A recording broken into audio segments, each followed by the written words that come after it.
Good evening, ladies and gentlemen. Welcome to the July 20 City Council meeting. Before we get started, we have a couple of customs before we get rolling with our agenda. And I would ask you to join us in a moment of silent reflection. And especially since the last council meeting, we found out that our friend and supporter of so many of our community activities, Jerry Kuhn, has died. So let's especially keep Jerry's family in our best thoughts and prayers.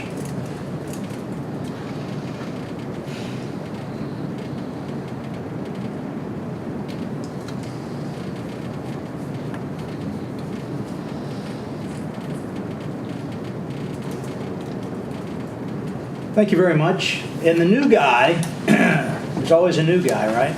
Is going to lead us in the Pledge of Allegiance. Brand new patrol officer. Give him a nice Buckhannon greeting, even though he's from Buckhannon. Sam Chris. I pledge allegiance to the flag of the United States of America and to the republic for which it stands, one nation under God, indivisible, with liberty and justice for all. Thank you very much. We have one of the best parts of being on council and getting to do these things is recognizing folks who have accomplished a lot, and we have several people that we want to recognize tonight. The first person that I'm going to ask to come forward, who I apologize for not introducing myself to before we got started, is Katie Walmsley. Katie, are you back there? Amby said Katie's back in the back left, so...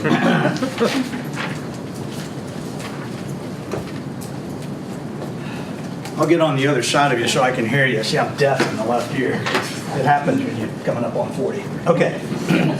Mayor's proclamation. Whereas Elizabeth J. Binky Poundstone served the city of Buckhannon for 37 years in several capacities, including as a member of the city council, the longtime city recorder and treasurer, and mayor.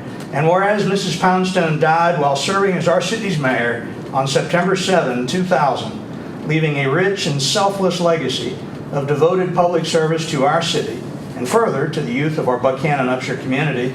And whereas Mrs. Poundstone's family in 2008 proposed to the City Council that a family-funded scholarship be established with $500 to be awarded in August of each year in memory of Mrs. Poundstone to a deserving student seeking to attend college whose parent or other guardian or family member is or had been an employee of the city of Buckhannon, or which employee in their own right is seeking to further their own education through college attendance. And whereas the City Council considered and approved the Poundstone Family Scholarship proposal during its regularly convened meeting of July 3, 2008, agreeing to the city's participation in the annual scholarship application, review, and selection process.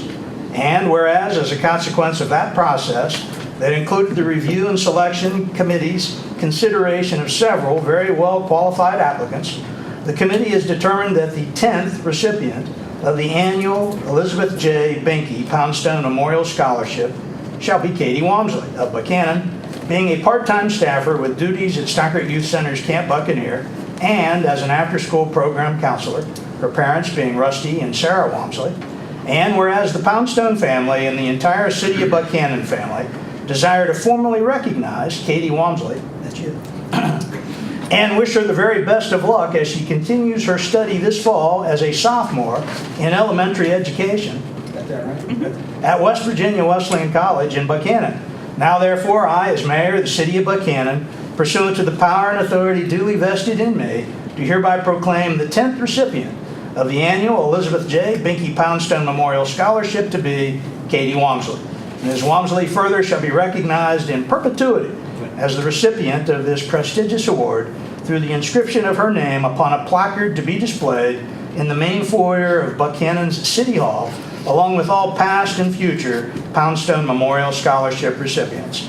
Given under my hand an official seal of the City of Buckhannon this 20th day of July, 2017, signed by me as mayor. Congratulations, young lady.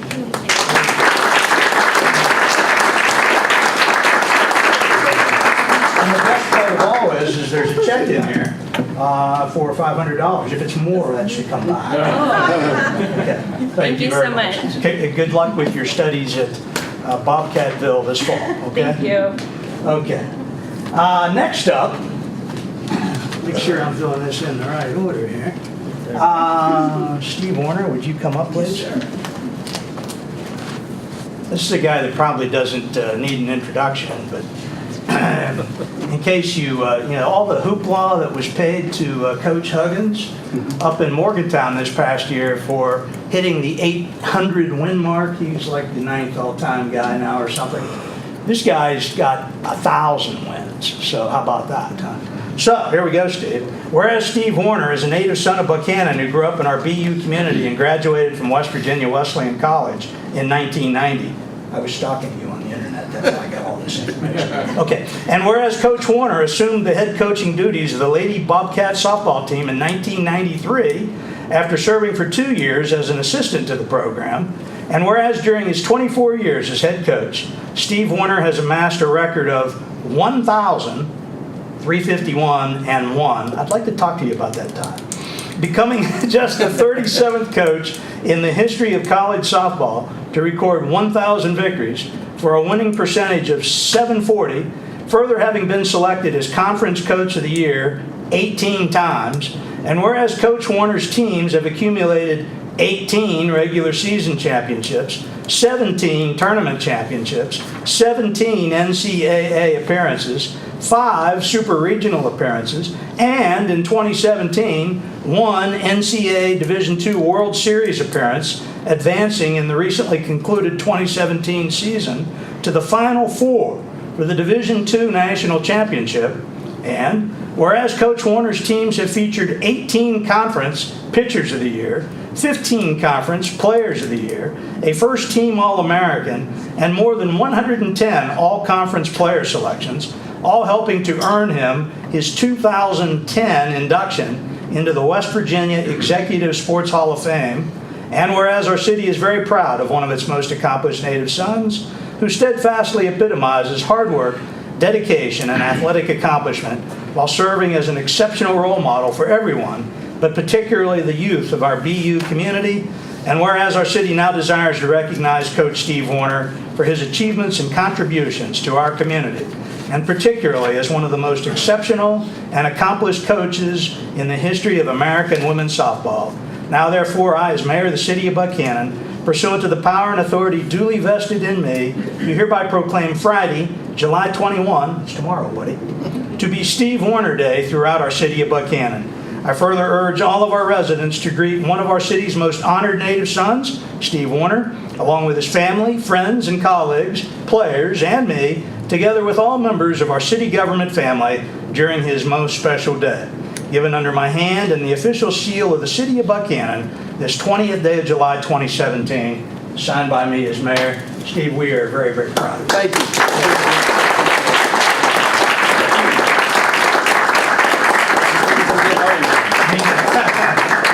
He says it means he's getting old, you know. Thank you. When you graduate from college in 1990, Mr. Thomas. you are not old. How are you? Congratulations. Thanks, sir. Keep up the good work. Okay, while we're on a roll, or so I think, right? I would ask Steve and Kathy Foster to both please come forward.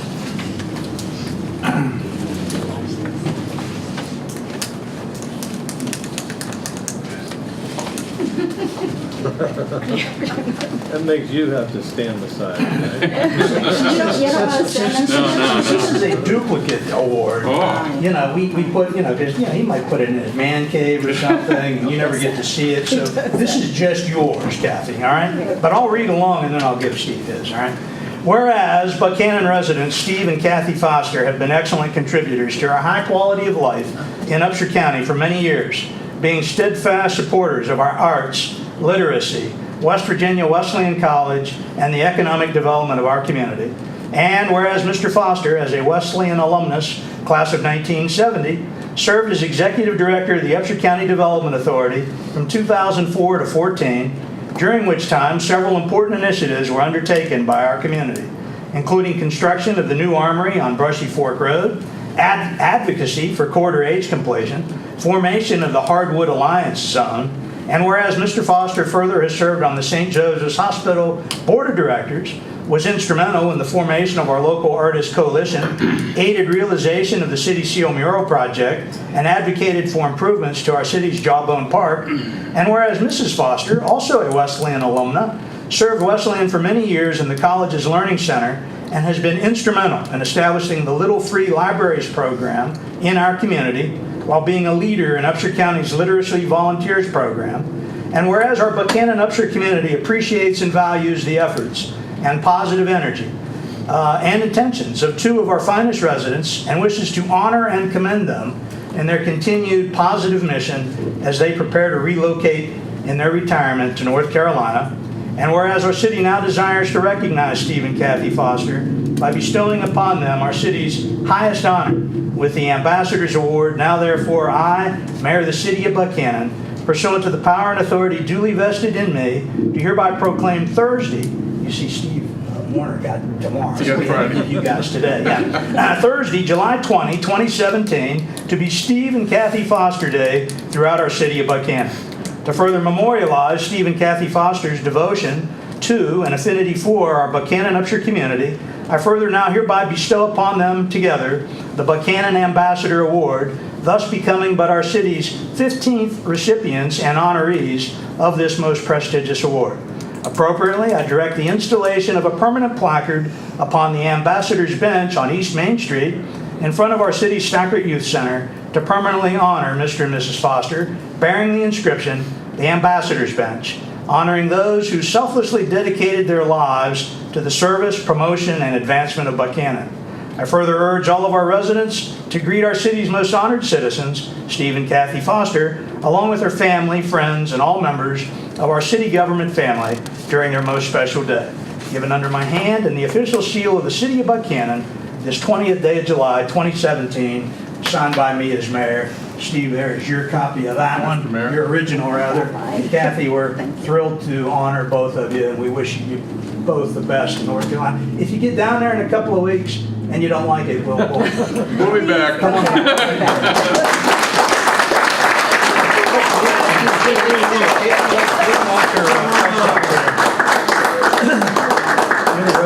Two thorns. Okay. Smile. Wait for a minute. Yeah, there you go. Run. Good luck.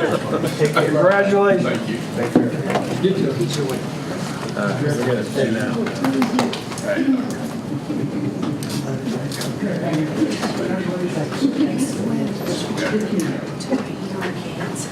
You don't have to stay, guys. Everybody's leaving. They're already leaving. They only If I leave at one You and I are the time. only two left. Okay, our next guest is Joe Obadzinski. Joe, did I pronounce that correctly? You did, actually. Joe is here to talk to us about the Preservation Alliance of the West Virginia Historic Theater Trail. And he has a short PowerPoint presentation that he's going to share with us. Welcome to Buckhannon, Joe. Thank you very much. Glad to have you. Glad to be here. Where are you from?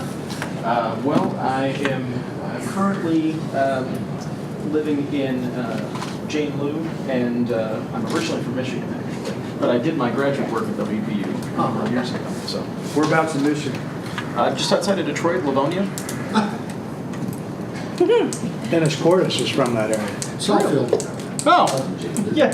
My Small dad. world, huh? My dad was raised there. There you go. That's yours. Everybody got one. Poster.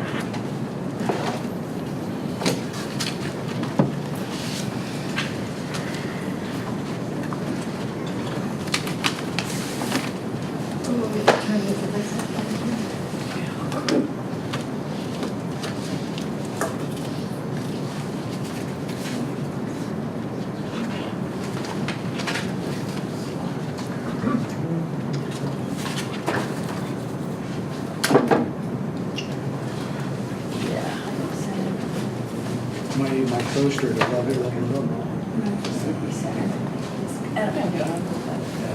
That might be the screen for the wall. No, I think it's just because it's pretending straight up.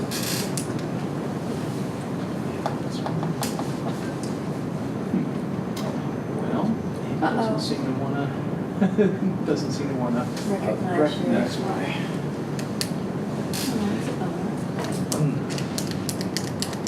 Who's our IT guy? Susan Alloy is the IT guy. Yeah, well, She just got appointed. it's, what's that G drive? What's that? Okay. You see that drive loading in the bottom? I hate it when you're trying to do something on technology. You have to tell you what to do. Maybe we should. Well, It's not pressure with all this watching. Well, that's pressure, Jess. She does under pressure. oh, that's okay. I mean, I can easily do this without the slide. We So, have copies of that. And I The can. and I council can- has copies. Okay. Oh, very good. We have Very copies good. of the pictures, and then we've got an outline of your slides. Oh, okay. Well, when you do that, let me go ahead and I think it each has of to you be one of part these the if you'd official like. record. This is Yeah. actually just one of our rack cards, which I'll mention, and then also it has the web addresses to most of the things that I'm talking about. Picture? Thank you.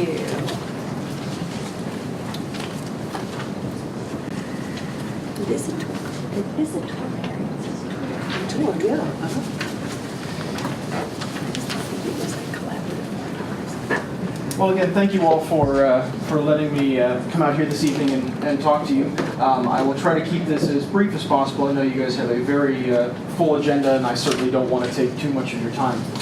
I'm here to talk to you today about the preservation initiative that Preservation Alliance of West Virginia started a number of years ago, the West Virginia Historic Theater Trail. It was started back in 2007, and it was a partnership between the State Historic Preservation Office and Preservation Alliance. And the goal of it is to promote rehabilitation and sustainability of West Virginia's historic theaters, which is exactly what you guys are doing here with the Colonial Theater.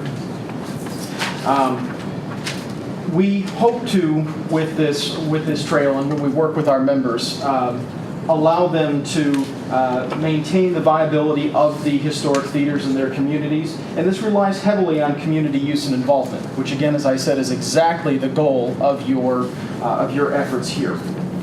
The most important aspect of this program that I will say at the outset is it's absolutely free. It's just a way for us to partner with some of the organizations and sites that are already doing great work in their communities, and our goal is to help promote and get the word out about what they're doing. So there's absolutely no cost to join. We are currently have 29 sites in 22 counties throughout the state, and we are actively working on working with 4 more, including yourselves. So hopefully this will get us up to 33 and also in 2 additional counties, including yours. The requirements of it are very simple. The site has to be eligible for the National Register, which your theater is already a part of as part of the downtown Buckhannon Historic District.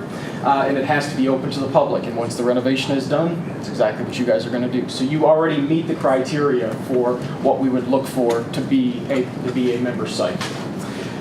The benefits, I will just touch on a few of those briefly. We maintain a website ourselves. The website has information about the theater trail in general. It also has resources about theater history, just kind of general histories about it, links to preservation organizations, arts organizations, and various other information about that type of stuff.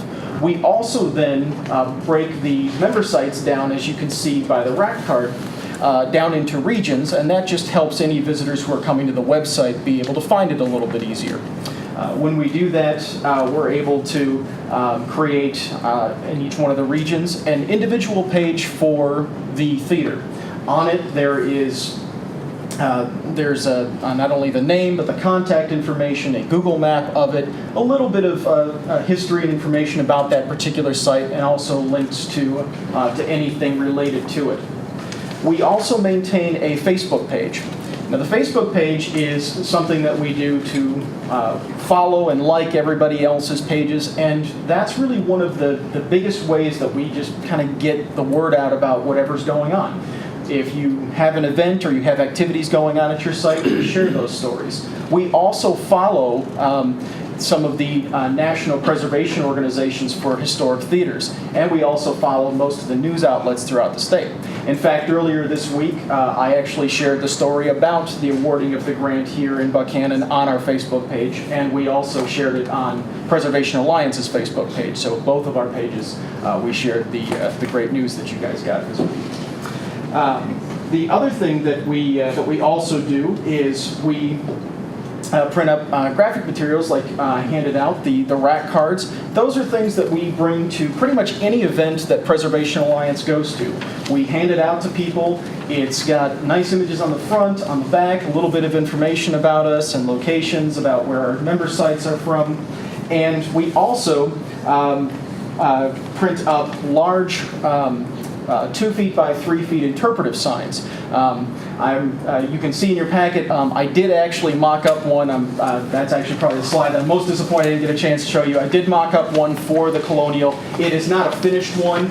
It is one that we will work on once you join the trail. But it is something that you can put in the window, or you can put in a public gallery space somewhere in there, which gives people a nice history of the building, talks a little bit about it, and also has the Theater Trail logo at the top, letting everybody know that you are, in fact, a member site throughout with other members throughout the state.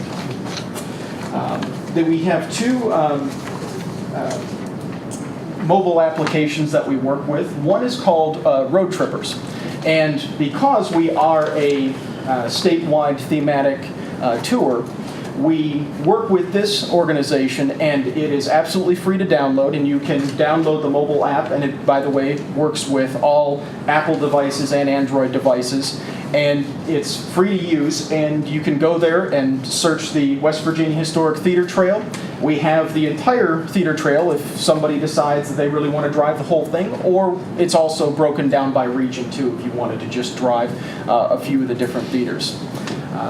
We also are working with the Clio mobile application. Now, Clio is very interesting because it is actually a West Virginia product. It is under the auspices of Dr. David Trowbridge down at Marshall University. It's a history application, and the idea behind it is there's history all around, not just at museums and things like that. We know all the signs and different things. The idea behind Clio is that people like myself and others are able to go on and write little histories about all the little things that are around everywhere that people probably don't even know are there. And one of the neat things about that is you can use the GPS feature on it to turn it on. But if you don't want to do that, that's okay. You could just type in Buckhannon, for example, and it would give you a list using GPS coordinates of all the different things that were around there. But what's even better about it is you can decide at that moment if you want to look at particular things. You can create your own walking tour by just dragging and dropping a couple of things. It'll route a map for you. You can walk around or drive around and go from there. One of the projects I've been working on is actually writing histories of each one of the member sites for that. So actually within the next few weeks we hope to get all of that online for all of our member sites currently. The final thing that I will say is that we also do partner with some of those national preservation organizations. One of the most notable is the Theater Historical Society of America. I'm actually finishing an article for them right now for their quarterly journal. And we hope that once this article, which is more an overview of our entire trail, we hope to do follow-up pieces that will focus a little bit more on each one of the regions.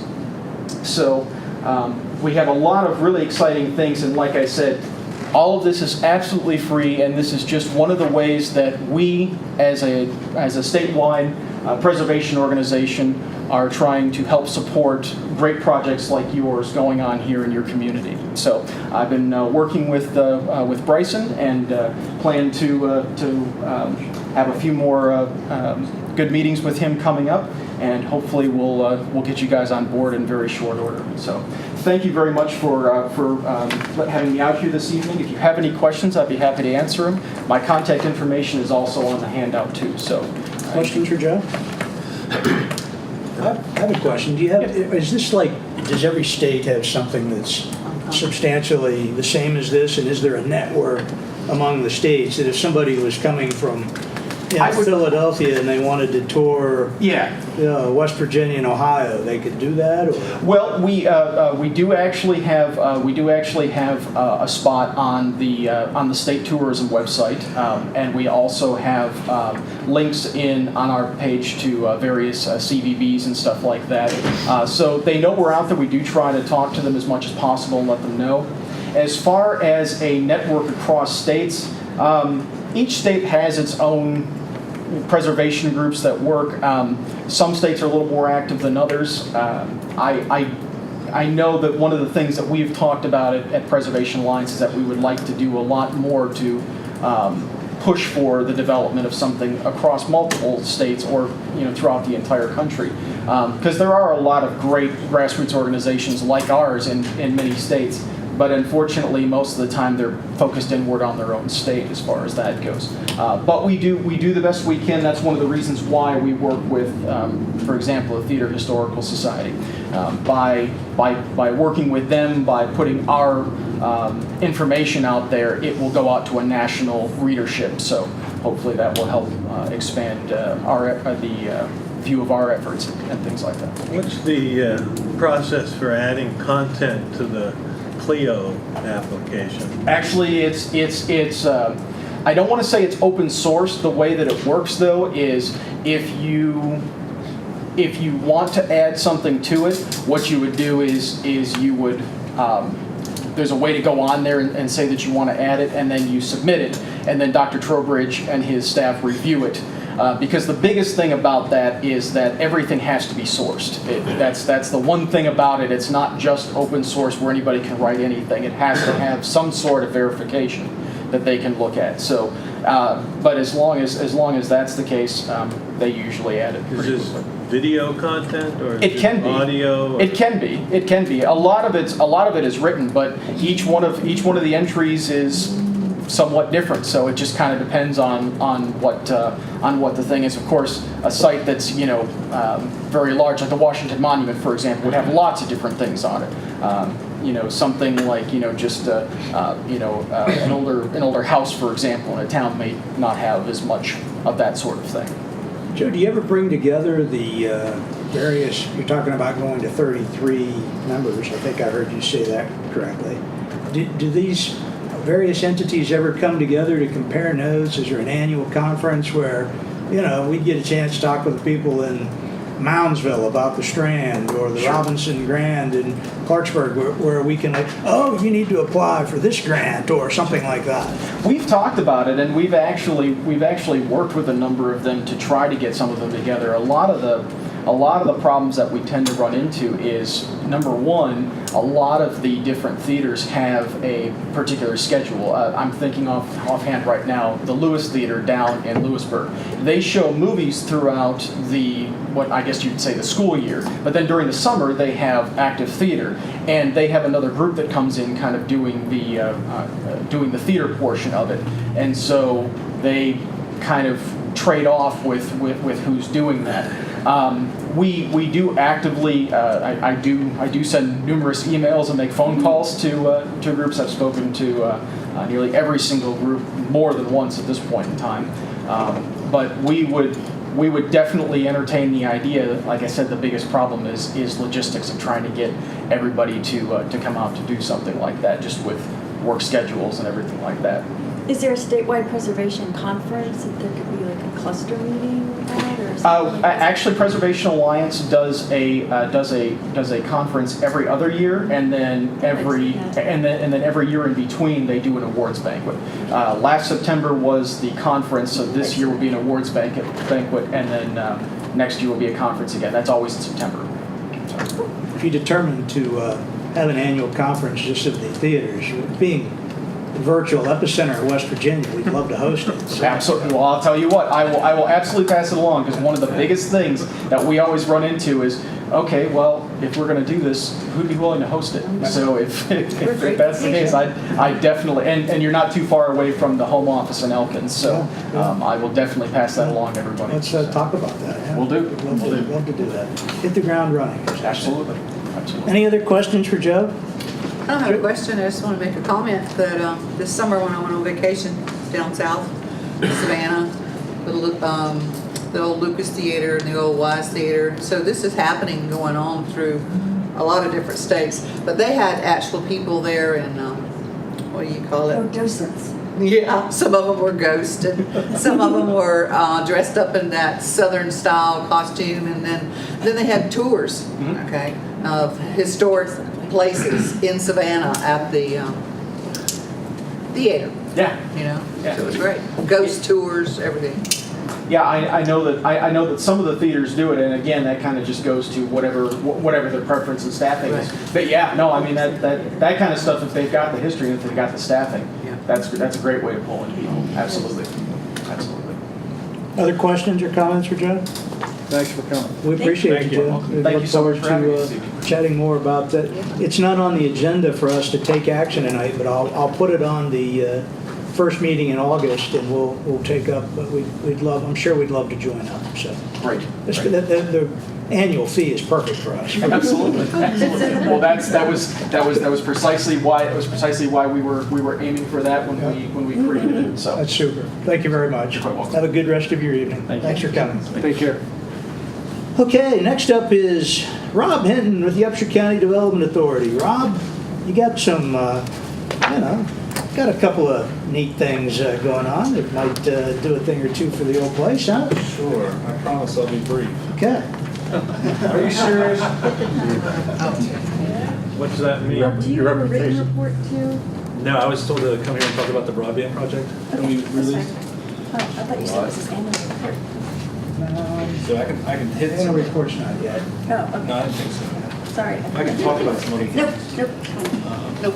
Briefly. Wanted to know if I need to take notes. Now, we or wanted to pass. hear all about this new big grant award. Absolutely. Thank you for having me. I appreciate it.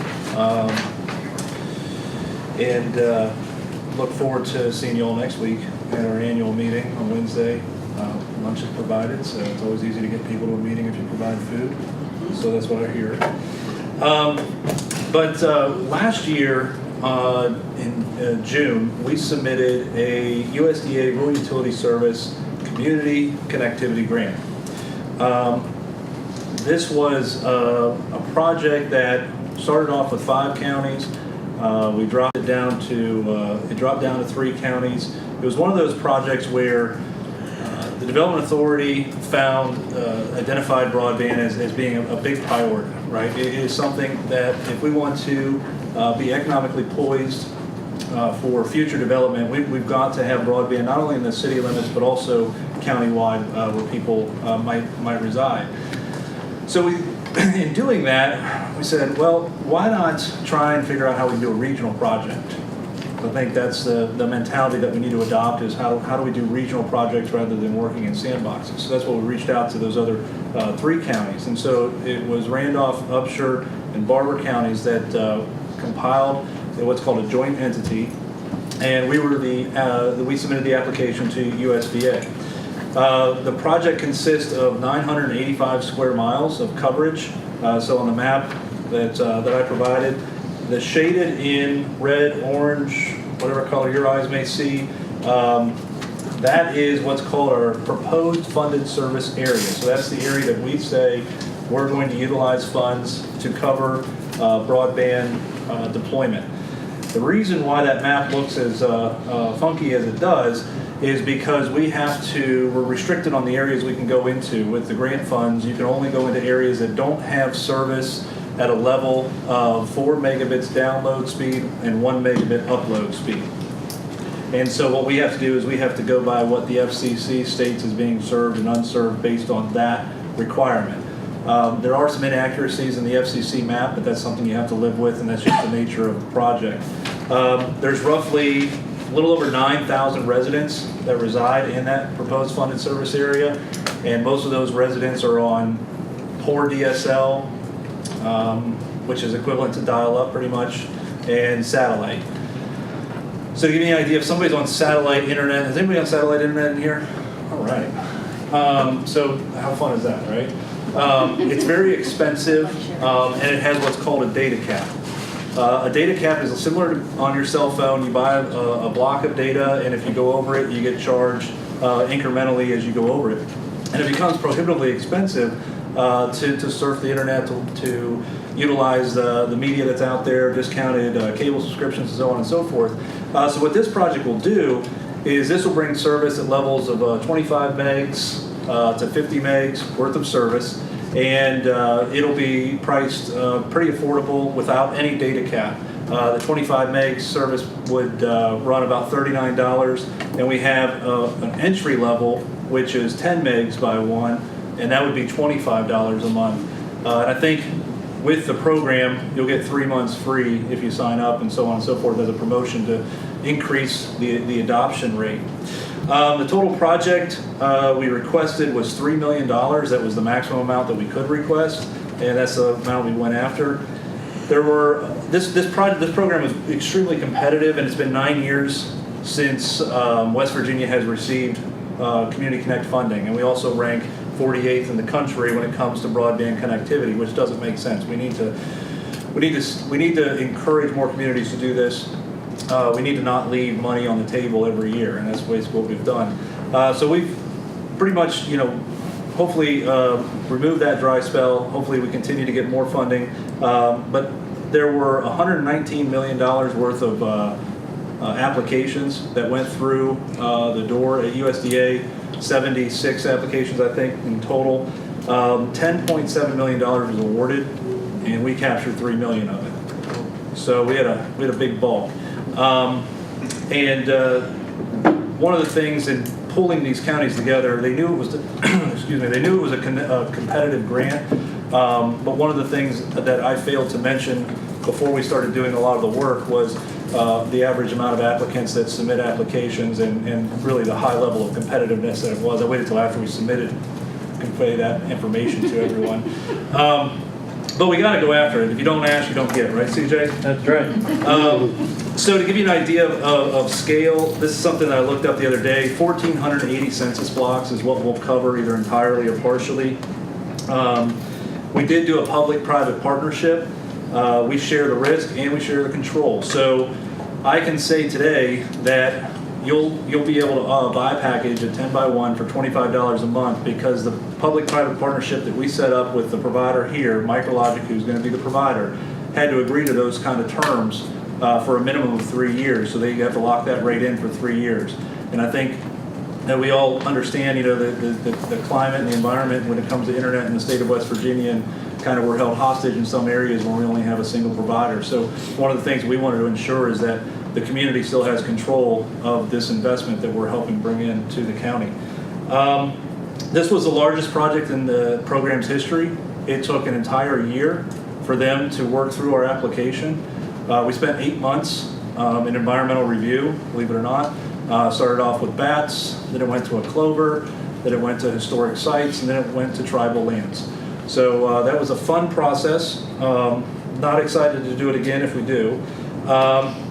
But over 9,000 residents. The average project that Community Connect does on a regular basis is between 200 and 300 residents. So there's a sense of scale there. Let's see. So one of the things I wanted to convey tonight is the importance. Why the importance of broadband, right? Why is this something that, from an economic development standpoint, that is on our radar? And the reason is this: internet is going to replace your phone. Internet's going to replace your cable. It's just a method of how we're going to be able to utilize telecommunications as well as media and entertainment. And if we, as an area, if we don't have connectivity countywide or regionally, then it's going to restrict a lot of opportunities that can come into this area. So that being said, it'll also be affordable from a standpoint if you have to buy a phone line and you have to buy a cable subscription and you have to buy an internet subscription, that becomes pretty pricey. Well, if you can buy just an internet subscription and you can do voice over internet for your phone, and you can do DirecTV Now, not being an advocate for it, or some other streaming type of media, you can cut your expenses tremendously down. From a realty standpoint, housing value actually decreases with lack of access to broadband. So we want to recruit businesses here to the area. And obviously in the city and the direct surrounding area, we have good connectivity and we do have some choices. But the advantages of coming into a rural area is that you can go out and buy a 150-acre farm, but you still want to be able to be connected. Still want to be able to work from home. The other thing that this will enable, in combination with the Innovation Center, we'll have an initiative that will bring in telework training. So we will be offer workforce type training for telework jobs where folks can get a job and work from home. A lot of companies are promoting hiring of telework type of employees, and those employees can be located anywhere. So as long as they have internet connectivity, then they can get a job. So kind of looking at how do we not change the model of economic development, but how do we improve upon the model of economic development? So traditional model is let's recruit a manufacturer or some business to locate a footprint here. It's a very long process. It's one of those things where you work 10 deals and maybe you get one. There's a much more faster rate that we can create jobs here, because when it really comes down to it, we want to create jobs. That's where the real value is. That's how we can develop wealth creation and so on and so forth. So let's also, while we're recruiting manufacturers and other footprints, let's work on recruiting the jobs and get the connectivity to where folks can apply for these jobs and telework, and then also be provided the skills in order to be successful at those jobs. So that's something we'll be able to run out of the Innovation Center. So like I said, let me brief. I was wondering. Bob's back there with a stopwatch. Any questions about that? Questions, Rob? On your map here, there's 2 blue tower locations that aren't surrounded by orange. Yes, sir. Is that, what's the, if they're not providing service to people that don't need it, is that to capture something else? By way of the application, no. But in order for us to serve those areas in the southern part of the county, we had to have a tower located in a served area. So you were allowed, and that's the other unique thing about this application process, is that wireless has a lot more flexibility from wireline. It's also more cost effective, and the technology has advanced so much that it's almost comparative to coaxial. It has surpassed twisted pair, which is your regular phone line. It's still not superior to fiber or equal to, but you can get 50 megs over wireless internet really easy. So within the application, we could put infrastructure in a served area as long as that was critical to our network being able to serve an unserved area. And so that's why you see some of those towers in those areas. Now, the interesting thing about wireless spectrum is it's ubiquitous and you can't tell it where to go, so it may leak out.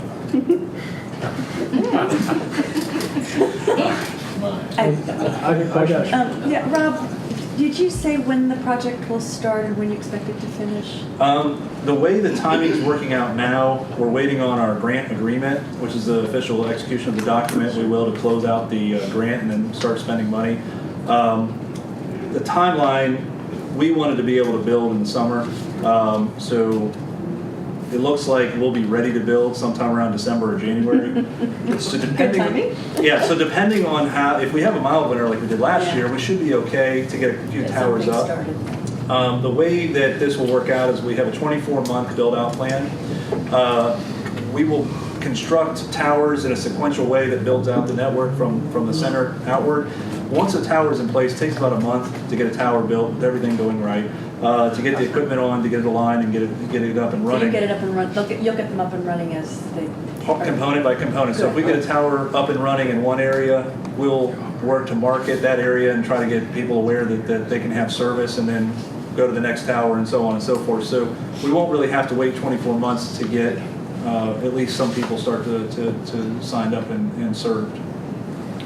David Thomas? Oh, I'm sorry. Go ahead, David. I heard Dave and then Rob. About a year and a half ago, we were talking in a council meeting during the budgeting process and debating, how much we should provide the development authority for their budget. And I think it's so significant that, you know, we need to take a look at the return of our dollars of investment. And in the last year, Rob, the Development Authority, we're talking about, what, $5.3 million in grants? Yes, sir. Total?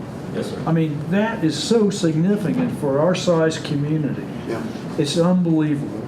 And I commend you and Bob Skinner, the president of the Development Authority, and the board members and so forth, but the hard work that you put in to do this. And it's just, what a success story. And, you know, I hope the paper puts a great headline on that. A little town like Buckhannon gets $5.3 million in the last 14 or 15 months. What a phenomenal job. I just want to say, way to go. Keep it up. Thank you. What's next? Yeah, what's next? What do you got on the Well, agenda? you know, one of the things that, you know, they always say is that. What have you done for us lately? We don't have any other big projects in the hopper. I think the most important thing that we need to focus on as an organization is execution of these two extremely large projects.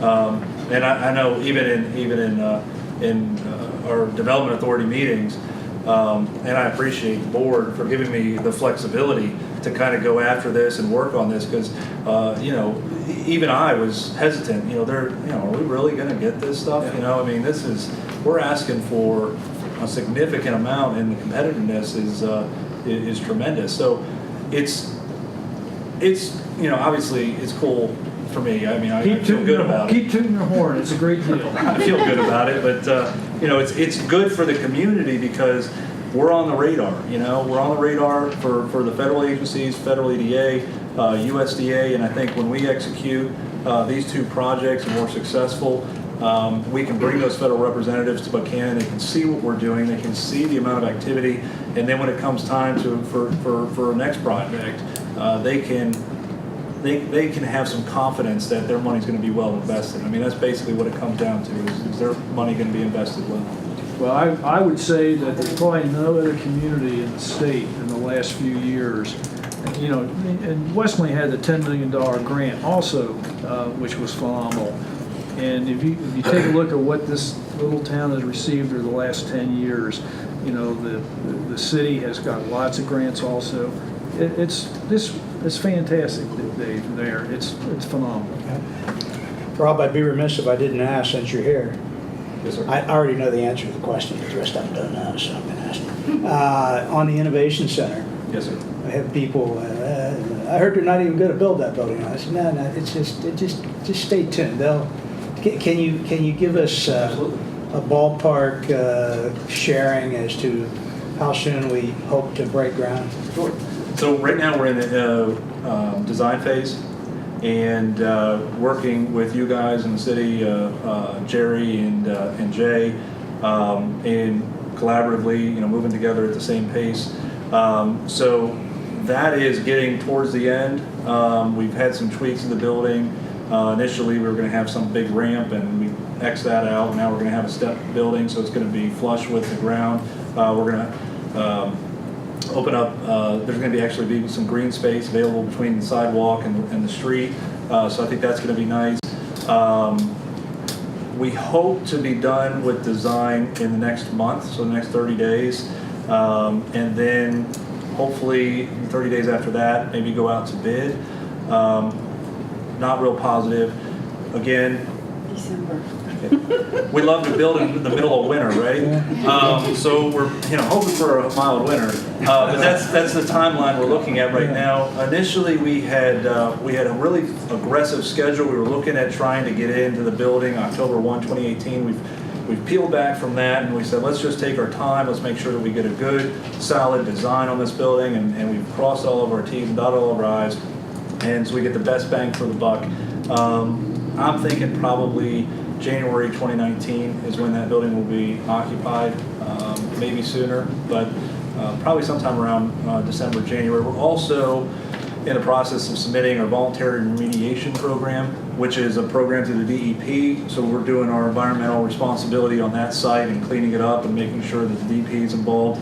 And basically that program is a checks and balances that everything's been cleaned up, and we're going to basically, I guess for lack of a better term, mitigate all liabilities moving forward of anything associated with contamination with that site. So that's a benefit in and of itself moving forward, right? Good deal. Other questions, Rob? Yeah. Thank you, Rob. Can we give him a hand? I think we should. Yeah.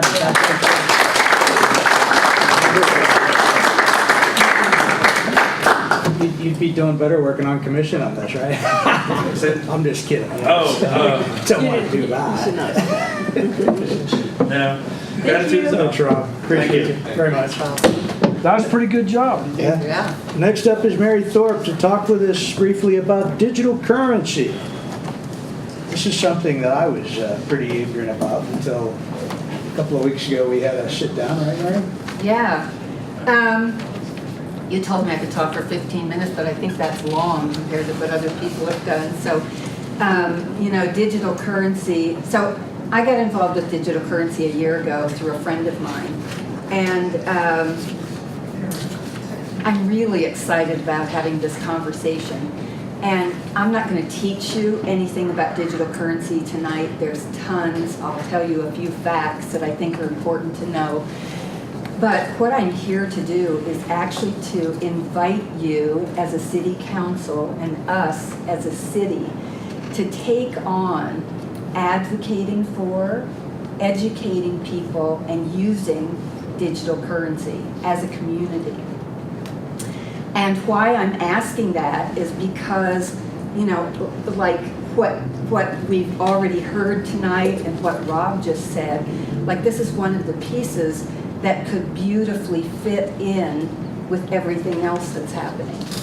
And I don't know anybody else in the country, for sure not in West Virginia, that's talking to communities, to a community about bringing digital currency as something to use as a community to focus on it and be like the first place in West Virginia to do something like this. So for anybody who doesn't know about digital currency, which most of us, 94% of people have never even heard of digital currency. So you're not in the minority if you've never heard of it. If you've heard of it, you might have heard of Bitcoin, which started after the financial crash in 2008, along with a man who wrote a white paper to create the blockchain, which some people may or may not have heard. And just so you know what blockchain is when the internet started, there was something developed called TCP/IP, which I'd never heard of all these years. Only one person at a meeting that I was at knew what it was, and that was Rich Clemens. And it stands for Transmission Control Protocol, Internet Protocol. And it was what had computers talk to each other that gave us the ability to do email and all the other things that we now do with the internet. Well, blockchain, and what that does is it exchanges information. But we're at a place where what we want to do is exchange value. And if I send you an email, I have a copy and you have a copy, and that's fine. But if I want to exchange value with you, if I give it to you, I can't have it over here. So the blockchain creates the possibility for value to be exchanged. I don't know whether you all got to watch the video that I sent. It's called The Blockchain Revolution. It's one of the best. It was a TED Talk. It's one of the best things that describes really well what the blockchain is. And it's like the seventh disruption. It is going to cause a disruption in our way of life that we can't even imagine right now. And it's happening really quickly. So I said Bitcoin now became possible once the blockchain became developed. And Bitcoin is now we're like 9 years into Bitcoin, and most people have never even heard of it. And then not only that, but there are 7 to 1,000 different digital currencies that are exchanged on coin exchanges every day. And most of us have never even heard of one. So there are companies like Bitcoin is a great, just its creation created a whole new phenomenon. But there are lots of things that work about Bitcoin, there are lots of things that don't work about Bitcoin. And often the second generation is way more successful, like MySpace and Facebook. There are plenty of other ones. So I started, as I said, a friend of mine just told me about it, and I went like, I'm in. I don't know what you're even talking about. It's literally like a new language to learn. And I now deal with 5 different digital currencies personally. And they are exchanged on coin exchanges, distinct from the stock exchange. And the thing that makes, I don't know whether for anybody who doesn't know, Bitcoin started at less than a penny, we'll say a penny per coin. It now exchanges for, it's reached as high as $3,000. It's right now around $2,100 a coin. And so what's made it now more popular is that it's now usable. There are merchants who will take Bitcoin, like somebody was going to New York City they went like, I'm going to New York City today and I'm only going to use I'm only going to use Bitcoin. Can I get through the day only using Bitcoin? And they were successful at doing that because there are enough people enough merchants who are now taking Bitcoin.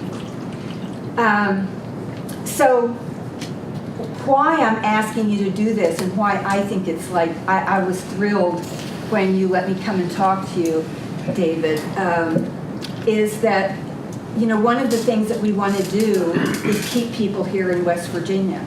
One of the things we want to do is increase people's incomes. And there are some things that there are 5 things about digital currency that we should all know. One is that it's finite, so it has more value. It's almost like changing, like when the dollar used to be backed up by gold. It's transparent, it's portable, you can carry it with you wherever you want. It's profitable and it's private. Like the blockchain makes it possible to not be hacked. The only place, like if you've heard about Bitcoin being hacked, it's hacked only on the exchanges, not in people's personal wallets. So you can hear there's tons to learn, but it's not that difficult. And there are some companies, some people who are bringing together trends. Like there's a free app that's purpose is to teach the masses how to use about digital currency and how to use it. So shopping that you already do online, you use your regular money, and then you get digital currency back in your iWallet through this, if you shop through this app. And then you can, once you have it in your wallet, you can spend it, you can save it to let it increase in value, or you can sell it on the exchange. So there are things that I have learned over this year that we could, as a community, you can teach it to kids. Most of us aren't taught finances growing up. We learn from our parents or what our parents do or don't do, or if we study it in school, that might be a way, but I didn't study finance anywhere. So it's something that we could bring to Stockard. We could bring it, actually the House of Representatives last year in the US government signed a bill that everyone from 4th grade up had to start being taught about digital currency. I have no idea when it's going to be put into use, but, so keeping people here and having people be financially well is one or two of the things. And then, if we're the first community that takes this on, like we've done with so many other things, it will bring publicity here. And, CNN very well may come and say, what are you doing here? So at least it would be in West Virginia, if not nationally, that we would be recognized. And I coined this thing because in digital currency, Bitcoin originally was mined. And I went like, wow, there must be something here that we could do with West Virginia. So I coined this phrase that in West Virginia we go from coal mining to coin mining. And the other thing that I can see, remember I said it's profitable? I call this the gold rush of the 21st century. It is happening, whether we want it to or not. We'll either participate, we'll either watch it, or we'll participate in it, and or we'll profit from it.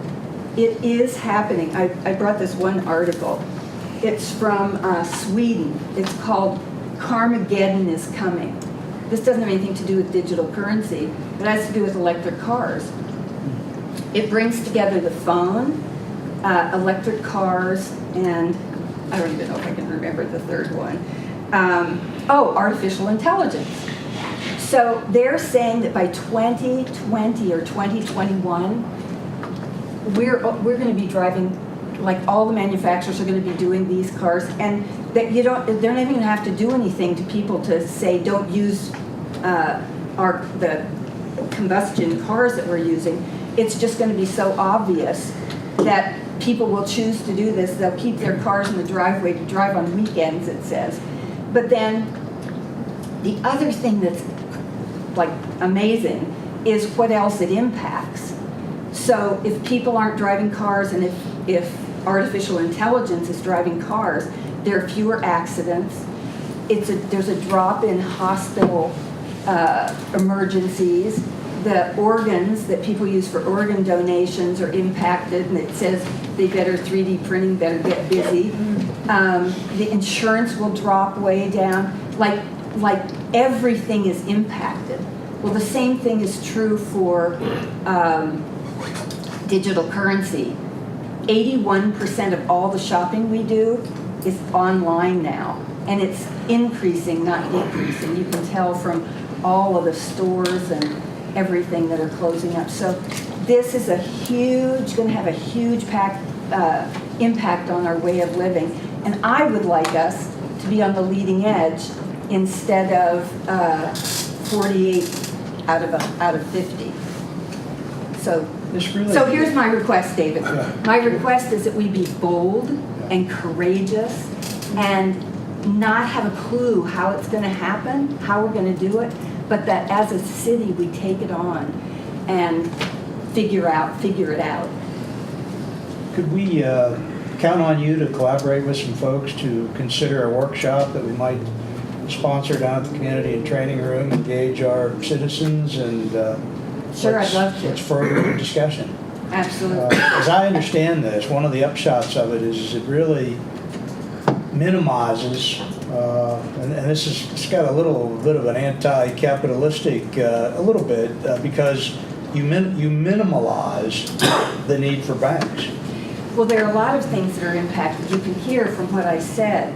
Banks are doing all of they're doing patents and all kinds of things. Yeah. So I promise they're going to take care of themselves. Yeah. And will they be impacted? Absolutely. But they have one of the worst ratings, customer ratings. Yeah. I mean, they take your money and then it's theirs, and then they tell you when they'll give it to you. It takes days for it to. Yeah. This happens like you and I could, like right now here, transfer money. We're our own banks. Exactly. Yeah. This is our bank. It's going to be a lot of things. I think one of the challenges we have as a society is that the technology is moving so fast and it's leaving so many people behind. I can't imagine what the world's going to look like 10 or 15 or 20 years Or 5. from today. Well, yeah, but 5 years is things are artificial intelligence moving very fast. But the displacement that it's going to cause, a human condition, there's a lot of benefits, but there's a lot of very ugly side of it also. Well, And that's what I'm concerned about, Mary. Yeah. The Bitcoin a few years ago was taken over oftentimes by speculators, and there'd be huge fluctuations in the value of the Bitcoin in just 2 or 3 days. I haven't really followed it in the last few years, but I'm concerned that, it's nice to be on the leading edge, but sometimes you're on the leading edge, you drop off the edge and you don't come back. I think the workshop would be a great idea for people to want to learn about it. But I'm very concerned about the technological revolution in this country.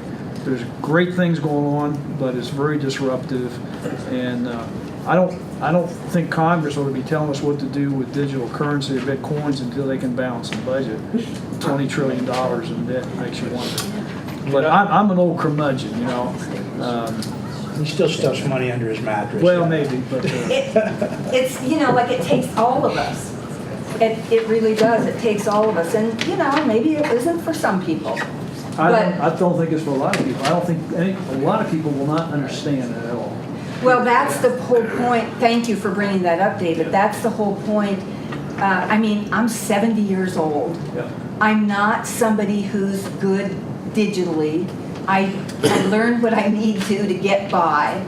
But really, if I can learn it, so can other people. And it has to just be made simple so that people aren't afraid to take it on. That's why I said I request that we consider being bold and courageous, because it will take something for us to make this kind of a choice. Your comment about students is interesting, because I think one of the failures of public education is they never talked about finance in Right. the school system. You're 18 years old, you go out and what the heck's going on? Good luck, right? Yeah. And I think- Well, even education is going to be different. That education is already not that successful. But this is, all the things that are happening are going to make lots of changes. Nobody here was trained in digital currency. Nobody that works in digital currency was trained in digital currency. Everybody had to learn it. Could you put together maybe a resource of books or articles or things on the internet that we can go to and learn about this more thoroughly? I think that's what you're suggesting. I've put some Maybe things, not. I sent some things out. I'm just traveling for 2 weeks, so I can't be reliable to do that right away. Yeah. I'd be glad. Plan a workshop. Okay, great. August, September, whatever date you want to do it, we'll make the arrangements to do that in the community and training room and sign some folks up to nothing ventured, nothing gained. Right? Exactly. Yeah. Great. Sounds great. Thank you for bringing Thank this you. to our attention. And Thank you, Mary. we'll consider your proposal further after we become a little more educated about it. All right, great. Thank you. I'm totally ignorant. Well, I'm in pre-K on digital currency. So. And whether we understand it or not, it doesn't matter. It's coming. And I can tell you that for the last 25 years, cash used to be 80% of our retail business's revenue, and it's now 20%. So cash is being used less and less. And if you want to think about things changing fast, just remember back to Blockbuster videos and what's going on now as we go into internet, now taking over telephones. And so these things are all going to happen whether we get with it or not. Look So, at Amazon, what's happened to our... I was in Lowe's talking to the manager, and he asked me, he goes, who do you think our number one competitor is? And I thought, one of the other big chains, and he said Amazon. And there's I mean, I'm a Prime member, I get packages once a week, so, It's great, but it's also very disruptive to our way of life. yeah. How do we It's deal coming. with it? How do we deal with it? Mr. Dave Godwin is our next guest. I bet you they don't have this kind of excitement out at the other end of the street where you work, do they? Welcome to council. Spent the morning with the county commission arguing about the back taxes for oil and gas tax. I was gonna say, it's pretty exciting. This a today. little, did you stay awake? I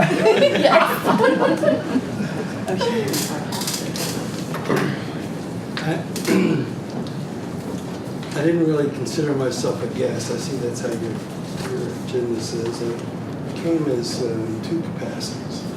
The county's prosecutor, which makes me the chief law enforcement official. Can you speak up a little bit, Dave? Yes, the chief law enforcement official for the enforcement of state law, not city law.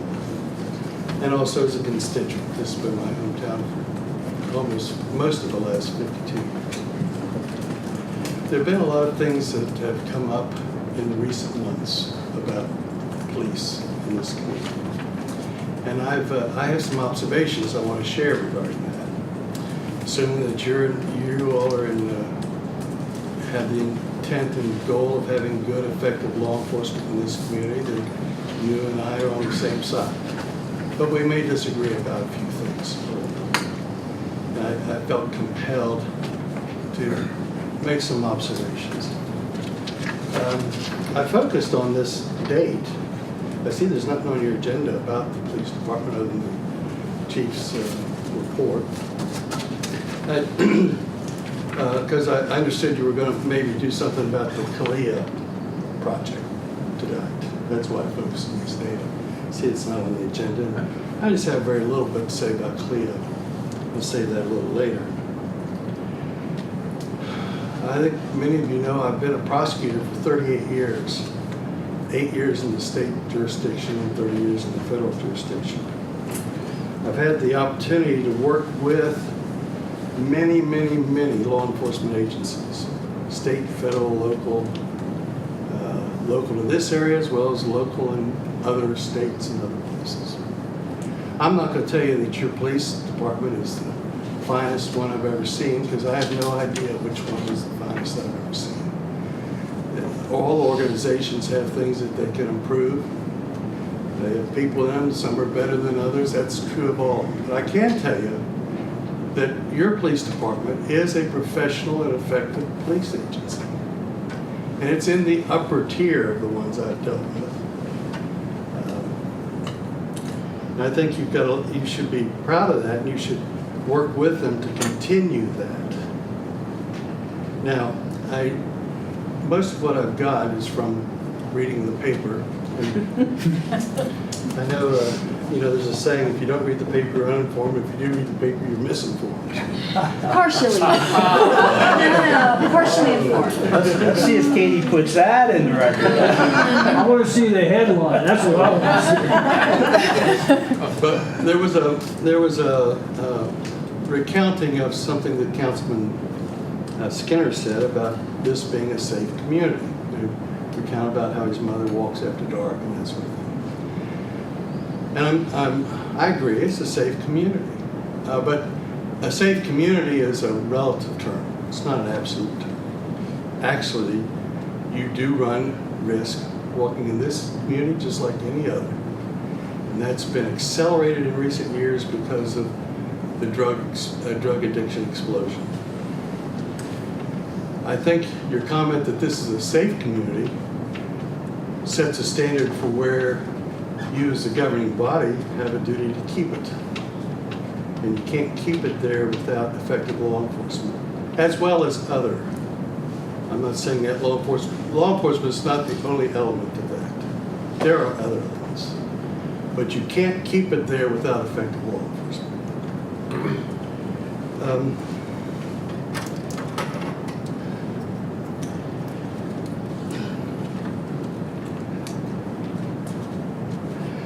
I tell you that your police force is a professional and effective force. And I'm not just making that up because I'm friends with the chief.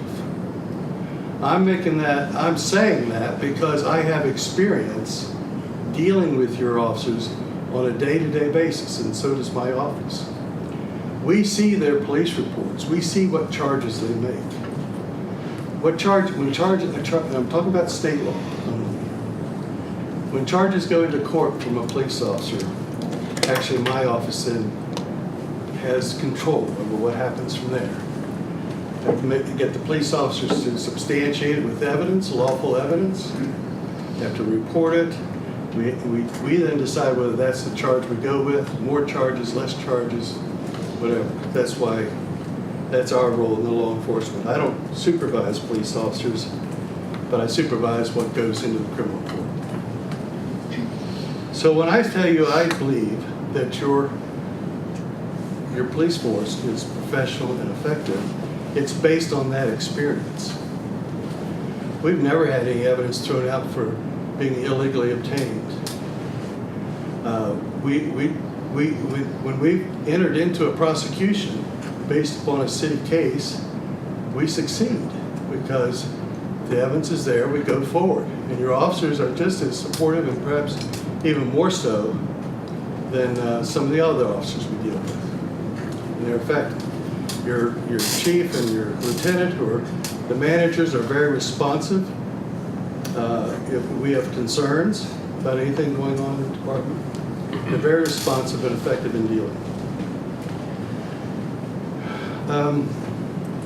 One indicator that I think you should take some advantage of if you have concerns about whether my opinion is correct or not are the body camera recordings. Those get submitted to us in cases by the officers. So we get to see a real-time recording of the officer's interaction with the people and the circumstances. And sometimes those are very challenging. Drunk people, people on drugs, people very emotional. Quite often you have domestic fights, and the officer has to get right in the middle of that. And I can tell you that neither I nor my assistants, who also see this, can recall any recording, with the exception of one, that we would question the professionalism and conduct of the officer. That one was discussed with the chief some time ago, and that particular officer is no longer on the force, so that's not an issue. Now, I'd like to talk for a minute about governance.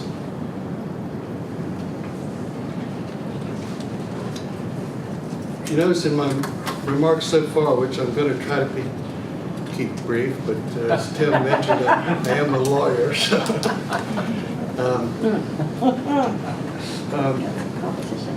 In my remarks so far, on 2 or 3 occasions, referred to myself involvement in state law, because I have no duty, responsibility, authority in regard to the enforcement of city law. And there's a very clear distinction also in your role between those two things, city law and state law. Both the city and the state have considerably broad police powers. That's why you can outlaw certain things in your city. You just can't contradict the state statute. You're given authority you can outlaw fireworks here in town if you want, because it's specifically in the statute, in your charter. Now, when it comes to the city council and the mayor's relationship to the Buckhannon Police Department, it's a vastly different matter as to whether you're talking about city law or state law. City law, I don't have any role in that, and you decide what's against the law and whether it's how it's enforced. You can do that through your ordinances, not through individual advisements of the officers, but through ordinances. I don't have any role in that, and neither do the county officers or the city and state officers. But the area of state law, I'm talking about state criminal law, is much different. In that role, in that matter, actually the city officials have very little authority. Let me, I'm not going to read any other statutes, but I want to read this part of this one. It's 814.3. It shall be the duty of the mayor and police officers of every municipality to aid in the enforcement of the criminal laws of the state within the municipality, independently of any charter provision or any ordinance or any lack of an ordinance, with respect thereto. So the officers are to cause the arrest of or arrest any offender and take him before a magistrate to be dealt with according to law. Failure on the part of any such official, which in this case is the mayor, or officer to discharge any duty imposed by these provisions shall be deemed official misconduct for which he may be removed from office. It's a very clear statement. State law, enforcement of state statutes within the municipality are beyond the authority of the city council. It is a duty of the police officers being supervised by the mayor to enforce those laws. And the mayor can't say, don't do it. And the officers can't say, I refuse to do it, because it's their legal obligation. Now, obviously the city council does have a relationship in many ways. And primarily it's administrative when it comes to state law. I mean, the city council does determine what resources are allocated to the police department. It's very much akin to my relationship with the county commission. They tell me how much money I can have, what the facilities are, and what they say will determine how many employees I can have and how much I can pay them. But they can't tell me, don't prosecute such and such, or don't only prosecute 50 felony cases. You did 110 last year, that's too many. We can't afford that. They don't have that authority. And I'm equating that as an analogy to your relationship. In regard to state law, I'm not commenting on your role in city law, that's different. Now, I just want to, like I said, I see things come up in the paper, and we'll assume that they're pretty close to being right.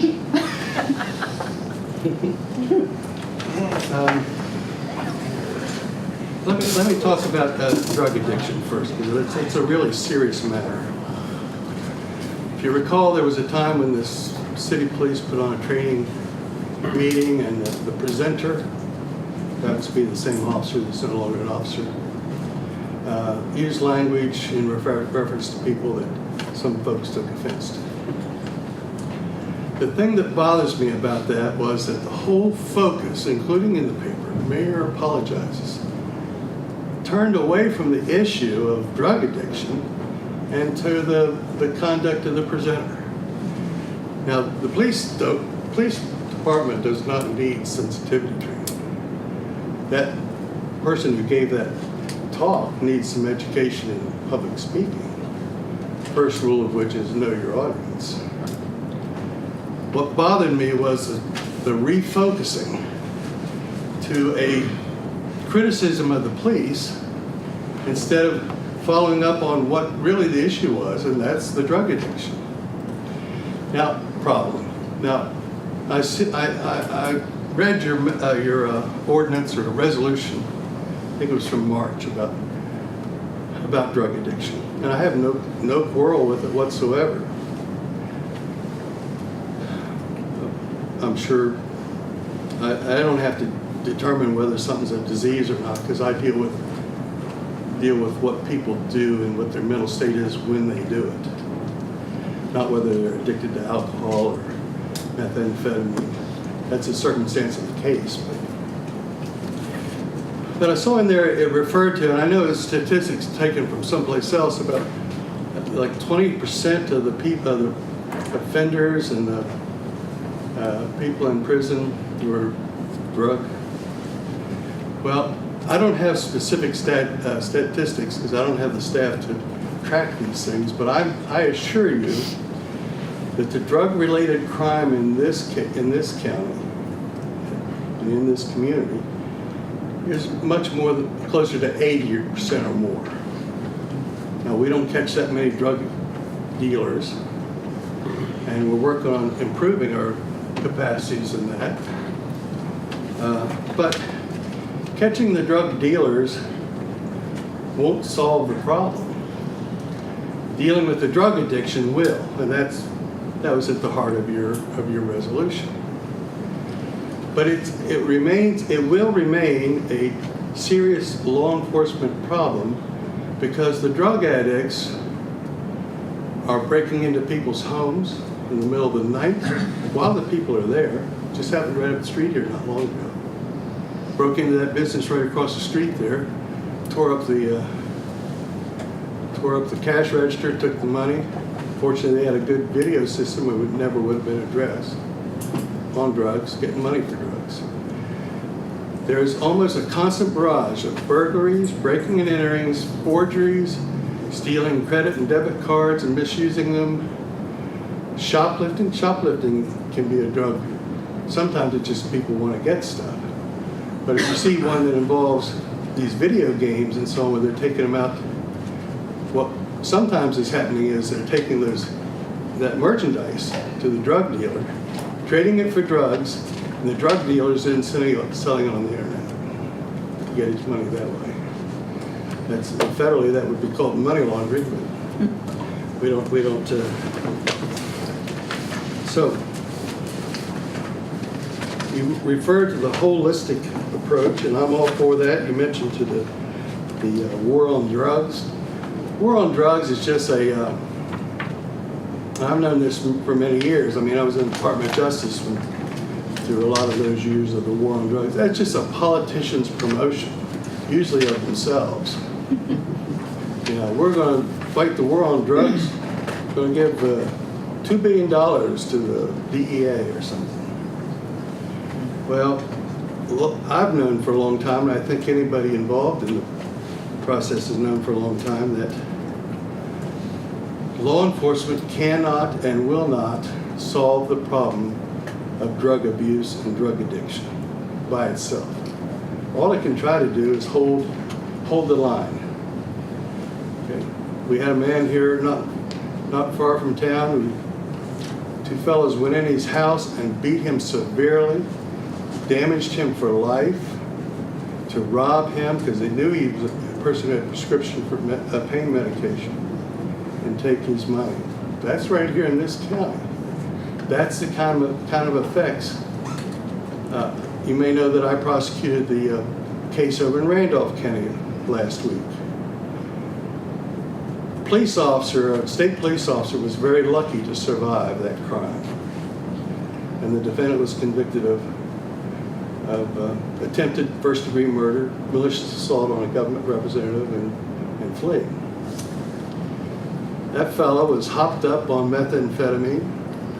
He was in a drug lifestyle. He was stealing. He was selling drugs. Policeman came. He was willing to kill the officer. Those are the common ramifications you can have in a community. And don't think it can't happen here just because Mill Creek is 40 miles away.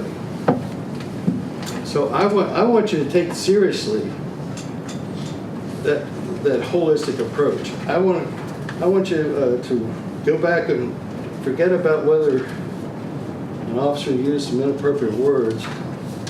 I noticed in your resolution you talked about, you mentioned the Opportunity House. I would encourage you to support that.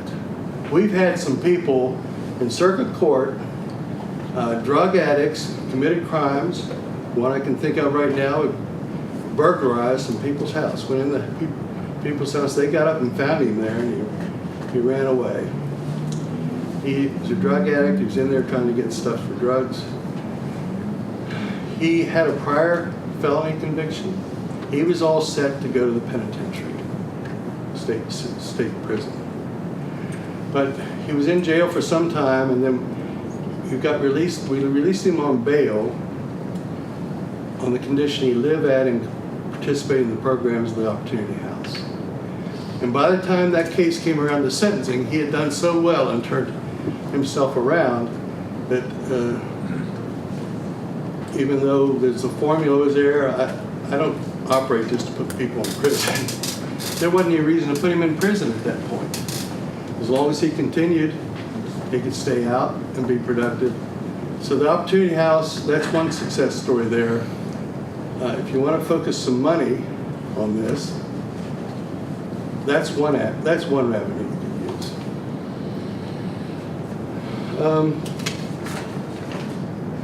I don't know. I got so much stuff here, but I think I've said most of what I want to say on that subject.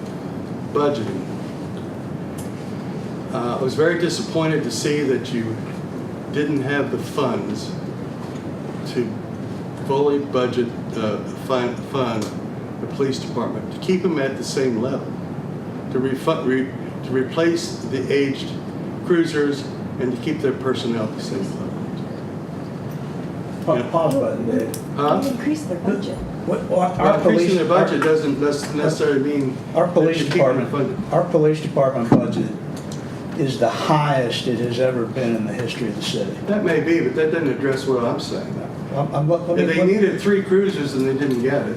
Well, They don't have as many officers now as they did 2 years ago. So well, I don't want to get this into... I didn't come to argue with No, you. I know, but if you... I came to say that budgeting is certainly within your authority. Yeah, absolutely. I don't question that. I'm speaking as a constituent now. Yeah. But, and I've heard from a lot of other constituents. When they see you buying an old building on Main Street, taking out all of your income producing meters, and then not fully funding the request of the police chief, that raises an issue of your priorities. Now you're saying that that's some kind of a public perception. And like I say, I didn't come here to argue. Yeah. Well, we believe that we just came back from Granville that was counseled by Parkersburg. They're the only 2 CALEA police departments in West Virginia. 55 counties. There's not a county agency that's CALEA member. State police aren't CALEA member. We're setting the bar, the highest possible bar for professionalism with our police department relative to police officer training and preparedness, equipment, vehicles. I don't know where you've gotten some of the information except from perhaps some of those who have spoken out against the city council asking questions. Some of it, frankly, sounds like the kind of stuff that gets posted on Facebook. Yeah, we've got I don't get that stuff. we've got four new city councilmen who had never been through. Now, I was a city attorney, but 3 of the members had never been through a budget process before, and we started out at ground zero with every single one of our departments: waste, sewer, water, streets, parks, Stockbridge Youth Center, the city library, city hall operations, the fire department, the police department, and every single one of those supervisors was asked about their needs. And just because a supervisor says, we've got this need, doesn't mean that as responsible people who are going to spend that limited amount of money, that we necessarily lockstep just because it's the police department versus waste collection versus those other essential functions that we are required. Well, wait a second, let me finish. We're required by state statute to do those other things too, Dave. I mean, you know, we got to do those also. I understand all that. Yeah. Yeah, I didn't say that. I just Contrary. want to be sure that, you know. I'm telling you, from my point of view, both as a law enforcement official and as a constituent, Yeah. the police function is one of the most important ones you have. Absolutely, absolutely. We're in total agreement with that. Hey Dave, at the beginning, you said you were going to discuss something about CALEA. Yeah, just a minute. Oh, okay, sorry. I want to mention something about the publicity about number of citations and warnings. Again, I don't bring this up to make fun, because I know there's some firmly felt opinions about that. But I want to point out that those discussions are about state offenses, not city offenses. And it's the police officer's duty when he comes upon a situation to make a determination of what's appropriate for that situation. An arrest, on the scene arrest, citation, warning, whatever the situation. That's reasonable, discreet law enforcement. When you focus on how many citations and how many warnings, you're entering into an arbitrary form of law enforcement. You're saying here, go out and do your job and do it by this formula. Well, you don't do the job as a mass. You do it on an individual basis of the facts and circumstances you find. So I hope you'll get away from discussing about what's too many, what the ratio between warnings and tickets are, because like I say, that is a matter of state law. If you want to do that in the area of city law, you can do that, but not in the area of state law. Now, as to CALEA, I'd like to say something about that, then I'm going to sit down. What?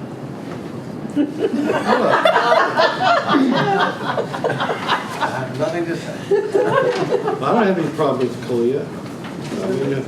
I mean, for over 20 years in the Department of Justice, I was an evaluator. They have a program, it's an in-house program, it's very similar to this. It's a peer assessment, you have management standards, you go into a district, the U.S. Attorney's Office, it's an evaluation of U.S. Attorney's offices, all of them around the country. And you find out what they're doing and how they're doing and what policies and practices they have, and you relate that to the standards. And you come up with a report, which is goes back to the department and goes to the U.S. Attorney, and then they proceed from there. It's not a dictatorial thing where you come in and say you have to change something, unless they're mishandling money or something, in terms of law enforcement policy. So I have that experience in this area, and from what I understand, this Commission on Accreditation of Law Enforcement Agencies is a program very similar to that. They have standards. They come in and evaluate you against those standards, and I guess you get a report and then you go from there.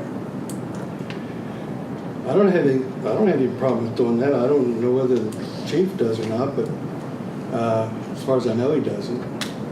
But I want to point out two things about it. It's very expensive, not just the fees, but you're also going to have to hire another police lieutenant to manage this. So make sure you know all the expenses you're getting into before you engage in it. And second of all is you have to decide how important it is to do it now. Like I say, I think you have a very professional police force. Their manual has been shipped out and adopted by other cities. It's a very good one. Maybe it can be improved. You have access to the guidelines and the principles that are from CALEA without actually having to go through the whole program. So that's an alternative. But in my view of governance, this discussion should be with the police chief and the mayor. Then that should be brought to the council to the extent it involves money and resources. That's my view of that. Now, I know you went to Granville, and you need to understand that Granville and Buckhannon are two wholly different subjects. Granville's had an explosion. It's a little village, had this huge shopping area built in its bounds. So its problems of law enforcement and governing are much different than Buckhannon's. They already have a larger force. They have more administrators, more managers than you have. Your managers go out and work, answer calls and things in addition to managing. It's going to mean a major refocusing of the people you have. You're going to need more people, and you're going to need to pay the money to the organization. Now, maybe that's the route to go. I'm not telling you not to. It's not my call. I think it's a good program, and in the long run, there'll probably be significant benefits from it. But when you look at the budgeting and the availability of resources, I really think you ought to think twice about whether that's worthwhile to do now, whether that's the priority now. If you can always do it next year, the year after. I mean, it's not like now or never. And I'd encourage the mayor to have a frank discussion with the police chief before the city council then comes in and decides that what they think is appropriate and imposes it. So I think that's everything sort of everything I would say. Actually, I worked pretty hard. I stayed and worked at the office trying to cut it down to try to be brief. I was brief, wasn't Dave, do you want your remarks as they are, as in part of the official minutes? You can leave me your folder and I'll have it scanned into the minutes. These are just notes and things. These wouldn't make sense. Okay. Part of Okay. I want to get the next Thank you, record deal and see what. Pressure's on Katie now. The headline will probably be. She doesn't pick the headline. Prosecutor. I don't, right? She doesn't do the write the headline. headline. Did anyone see Dawn of It'll the probably be Planet of the prosecutor Dawn? and tax Yeah. record done. I didn't get that one at all. Well, I've attacked record Dell myself, David, so that, it's the headlines. That's what's frustrating. He sells papers, I guess. Yeah, we're gonna be enforcing everything on the people's property now. Forcibly, you gotta get your grass cut or you're gonna be in jail. Just as long as you know that I don't write the headlines, so. Can I make a comment? Sure. Sorry if I put in this. Make it brief. Mr. Thomas, go ahead. I'll make it brief. First of all, David, not everybody on the council agrees necessarily in the same way on the issues. And we have pretty frank discussions and sometimes very heated discussions. And I think that's positive. Paper.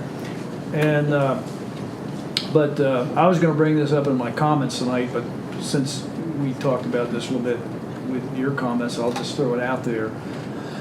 The last 2 or 3 times I've gone to church in the last 3 Sundays, the minister where I've gone has talked about the drug issues in our community, in our county, the state, and the nation.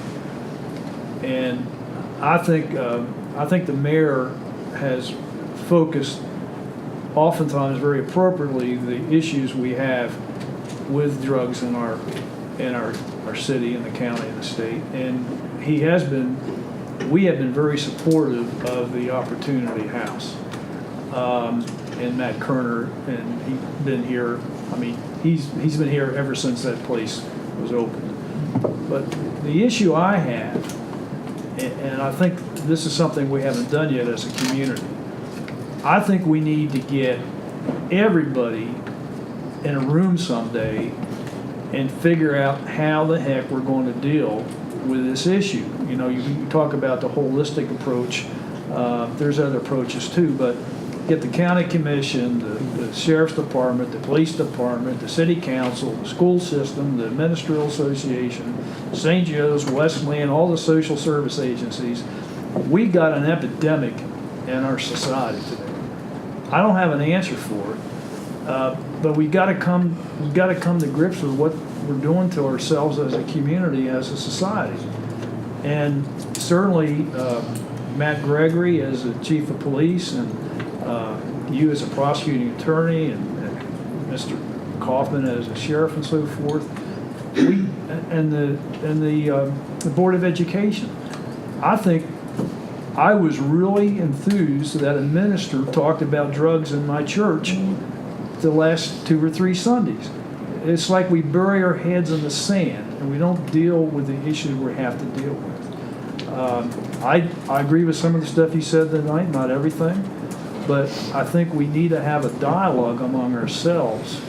And I was supportive of buying the place on Main Street. I think that's going to be positive for our community overall. And sometimes when you do some things in a community that show you're investing in it, people want to be there. And I think when we do that, we're going to involve more and more people long term. I would challenge you as a prosecuting attorney to help us. How do we deal with our drug issue today? I have no clue. Well, And I don't think any of us have a clue, but we need to try to work together and figure out a way to get it resolved. my problem is I'm like everybody else. I can't come in and outline the answer for you. My niche is to deal with the conduct that results from it. But that's far from being all the damage that's done. Right. We have a lot of young people, they're not all young, there are a lot of young people whose lives are basically being ruined, either through this overdose or things they do to harm themselves or others. They stay on the addiction forever and are never productive, or they commit crimes and end up in the criminal justice system. Yeah. And all of those harms, I mean, I see families torn apart by drugs, and there's no refuge. I mean, it's not educated, well-to-do people don't have these problems, and poor, undereducated people do. But there's no distinctions like that. Yeah. There are no distinctions like that. Well, yeah, and we talk about it as a disease. When we did that resolution, there was a heated debate among the council about some of us. I mean, I have an issue with just saying it's a disease. Well, it's not a disease in the sense that smallpox is. I mean, Yeah. smallpox. How do you define- how do you define- And you get a disease. Yeah, how do you define It's not a disease? disease like that, but it is a disease like alcoholism. Yeah. The person has to participate in some way in order to get involved in the disease. I think Dr. Reed. And often they get themselves into this. Maybe it's like me and smoking. When I was 17-year-old and started smoking. I never had any idea that an addiction could take control of me, and I have so much trouble getting rid of it. Perhaps young people want to try something, and before you know, they've got a problem that they can't lick, and their lifestyle and their life goes downhill from there. As an intelligent society, I wonder why people even try in the first place. I don't know. Any other questions for Mr. Gunn? Thanks, Dave. Mr. Mitshaw, you're going to talk to us a little bit about recreation and things for kids, right? I think I might have a partial solution to this drug epidemic problem, and that's kind of why I'm here tonight to talk to you all. Welcome to City Council. Thank you, ladies and gentlemen of the council, for seeing me tonight. I appreciate that. My name is Mitchell Shaw. I'm a long-time and proud Buckhannon person. I've grown up here, but I moved away for a while, and now I'm very happy to be back here living in Buckhannon with my wife and our 18-month-old daughter. One concern that I have, and something that I think that would benefit in this conversation that we're having right now about drug problems, is that we're a community that has very little facilities available for activities outside of, the norm. And when I'm talking about that, one thing that I focus on and one thing that I enjoy doing that keeps me busy, keeps me motivated to stay fit, stay healthy, and stay lively and just to have fun is basketball. And we have a very limited and very hard time finding facilities to play basketball in. I'm a part of a group of about 15 to 20 men here in Buckhannon that plays on a weekly basis year-round. We like to play more than one time a week if we can, because, let's face it, one time a week isn't really enough to keep you in shape, but the problem that we run into is scheduling of facilities and finding a place to play that we can get into year-round. We're in an area where weather is something that is always an issue. We have snow, we have rain, we have a lot of weather here, and year-round it's kind of hard to play outdoors. So you look at our indoor facilities here in the state, or in this county. Talking about the high school, they have two indoor facilities, and I'm focusing mostly on basketball courts, obviously. So you have the high school gym, the main gym, and an auxiliary gym next to it. You have the middle school gym. You have the intermediate school gym, which isn't actually a regulation-sized gym, but it's serviceable. You have the Wesleyan College, and then you have the CMA Church. Those are the ones that I can think of off the top of my head. I've played in all of them, and they're all serviceable at a minimum, but some of them are very nice. But the problem that we run into is when you're talking about year-round, wanting to use these facilities is scheduling issues, especially at the high school. You look at the high school, and when winter time comes around, there's sports year-round, and they're all being used. You look at the middle school, there's softball in there, there's archery in there, there's actual other kinds of not sports activities that take place in there. And then you look at the intermediate school, it's small, and it's used a lot for youth organizations as well. And then Wesleyan, you have to be a member of Wesleyan in order to use the facility, or else you're not allowed in there. So that's a constraint. And then the CMA Church, they do use it a lot for basketball, but they also use it a lot for plays and church functions that they have. So getting in there is very difficult. And when you are in there, the CMA Church basketball court is very unsafe. I've seen a lot of people, and Robbie's probably played there before. Yeah. I know I played with Robbie and actually coached Robbie back in UCYBA when I was in high school. So funny to see him here when I'm talking to him. But Neither one of us has aged a bit. I know. We look exactly the same. It's weird. But we used to practice at CMA Church, and we had issues with rolled ankles, sprained ankles. I mean, it's very dangerous, and the floor's slick, and it's not ideal. What I want to get to, what I want to focus though on is that this isn't only something that would benefit the youth, it would also benefit adults as well. And what I'm saying that would benefit is another facility, some kind of a facility that is indoor, that can be utilized for multi-purpose. I know, Susan, I had a little back and forth on Facebook with you on what Buckhannon needs topic about trying to utilize the old armory as an indoor facility for recreation. And she was asking me some questions about some ideas that I had, and it was a very good conversation. I appreciate you engaging in that. But one of the things that I think that is very valuable about recreational facilities is that it does engage kids in something other than drugs. It engages kids in something other than let's go out and party on the weekends. I've actually talked to a few of my friends about some of the ideas that I've had, and one of the guys that I play basketball with every day, he's like, you know what? He's like, Mitch, when we were in high school, he said, I didn't want to do anything other than play basketball. He's like, my sister, she was going out every weekend and drinking and partying and getting in trouble and, getting injured and a lot of bad things happened. But when he was that age, all he wanted to do was go out and play basketball. And if kids can find that drive of something that gives them that high other than a drug, a physical high of I love playing basketball, it's so much fun. Or runners who they talk about this runner's high when you start running so long and you get to this point where it doesn't hurt anymore. I hate running and it always hurts, so I can't say that I've ever experienced it. But there is such a thing, I'm told, as a runner's high. These things can keep kids out of trouble, and places like this can keep kids engaged, physically fit.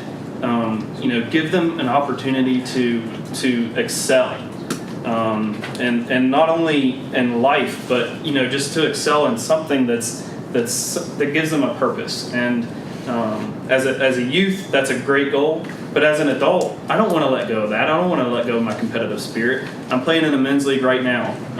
Jason Westfall's formed a men's league that we're doing. It's about a month long, and we're playing on the Stalker Youth Center outdoor court right now. There's a game going on. Actually, I just missed it. So, but we have facilities that are somewhat okay.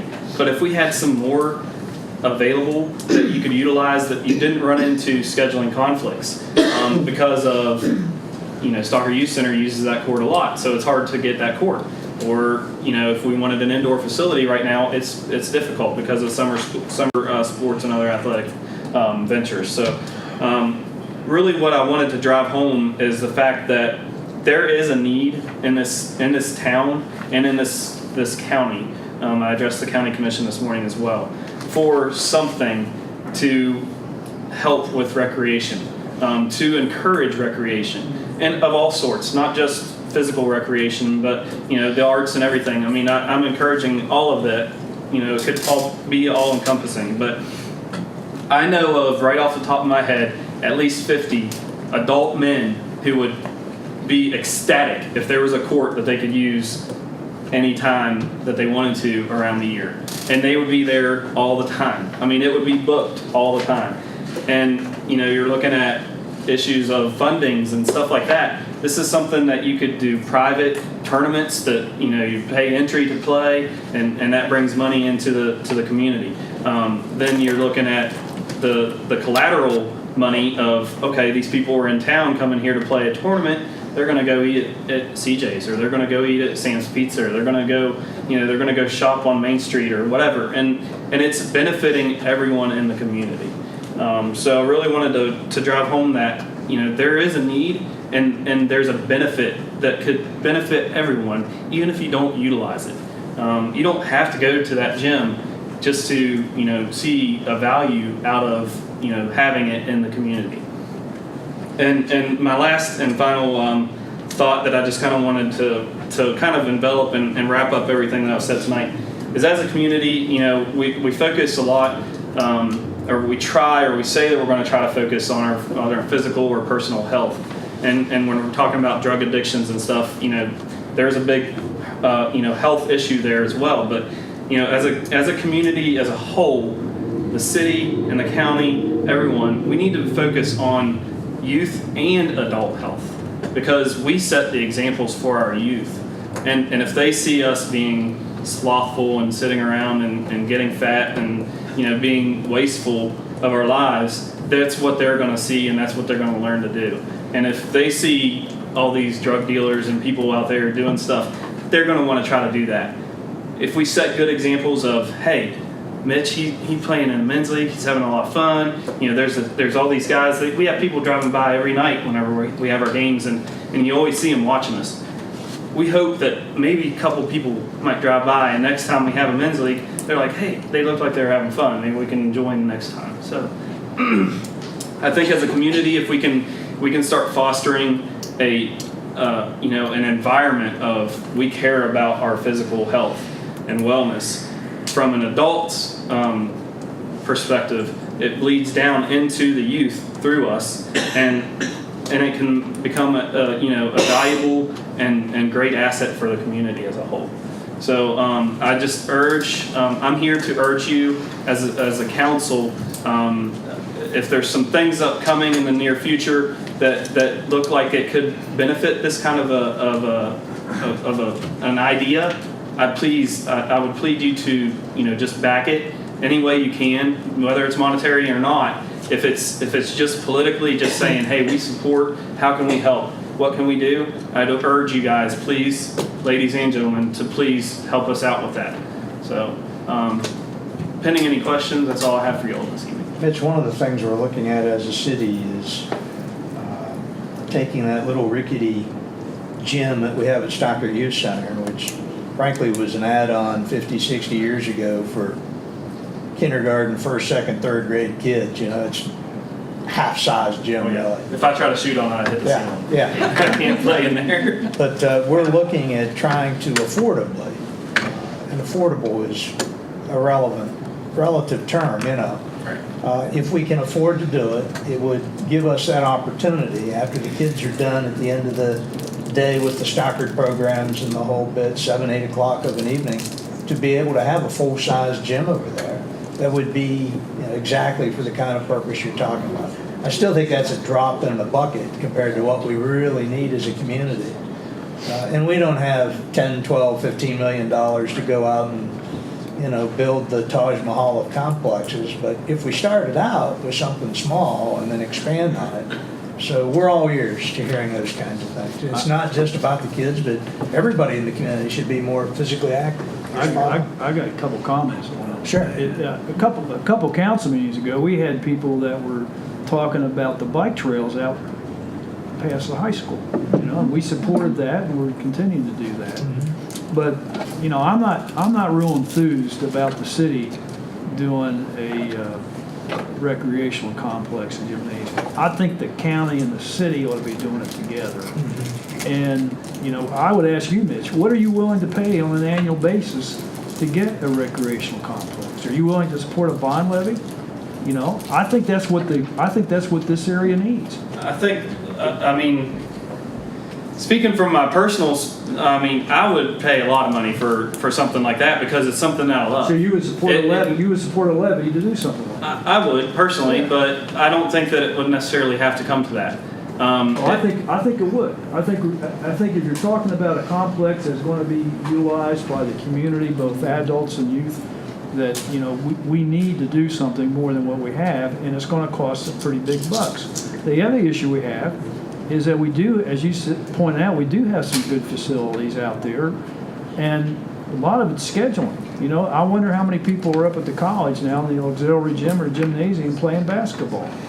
You know, I mean, there's a lot of issues we have to deal with as a community that I don't think we're dealing with enough. I agree. And you know, one of the issues I have it on my list, but I forgot to cover was, you know, if you want to use like the high school facilities or like Wesleyan, for example. I know it used to be at Wesleyan, I haven't tried for a while, but it used to be if you weren't a student there, you were caught in that gym, they would kick you out. We got You're not supposed to be there. a new president coming in, and hopefully we can get a real good relationship. I think we do with the college, but we can even get a better relationship. Yeah, but you know, for the high school and middle school, you know, if you're not a board affiliated, board of education affiliated person, you have to go. You know, you have to have somebody that's like that there with you, or you go get insurance coverage, which you'd have to pay out of pocket to have, and then get a badge created and be able to get access. It's not that it's not possible, but there's a lot of loopholes. That a lot of people just, if there's loopholes, they're going to give up. Quite honestly, I mean, I'm already pursuing it myself just because it's something that I'm passionate about and I want to do it. And like I said, I'm willing to, you know, shell out a little bit of money to be able to do something that I love. And I think a lot of people in this community would be the same.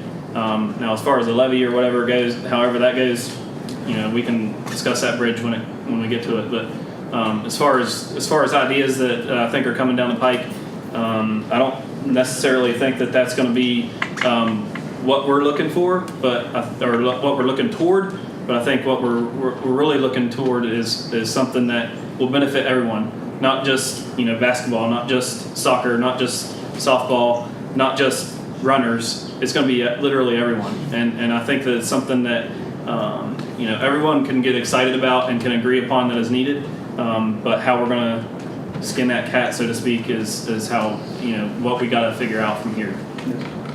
If there was to be a privatized consortium alliance of folks coming together to help start a first phase of something comprehensive like what you're speaking about, there would be things that our city and county governments could do to help facilitate that. Not just writing a check, but things like, depending upon where the site is you know, running the water and sanitary sewer lines to help, you know, make it come to pass, or things relative to road development to get in there, those kinds of things. Yeah.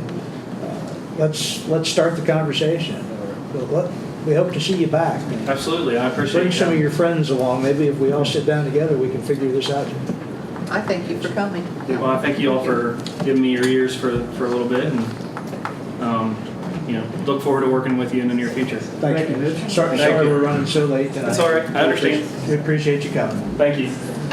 Okay, guys, we're already 2 hours plus into this, so let's try to move this along. The good news is Jerry Arnold is not here tonight. Yeah, but he's usually short, so. Yeah, I was going to say that's the bad news is Jerry usually doesn't take very much time. No, he doesn't. The good news is Amby Jenkins is here, but she says she's going to keep her report the shortest in the history of any treasurer. Well, she always does. I gave you a report the last time, and given the agenda, I really don't have anything to report.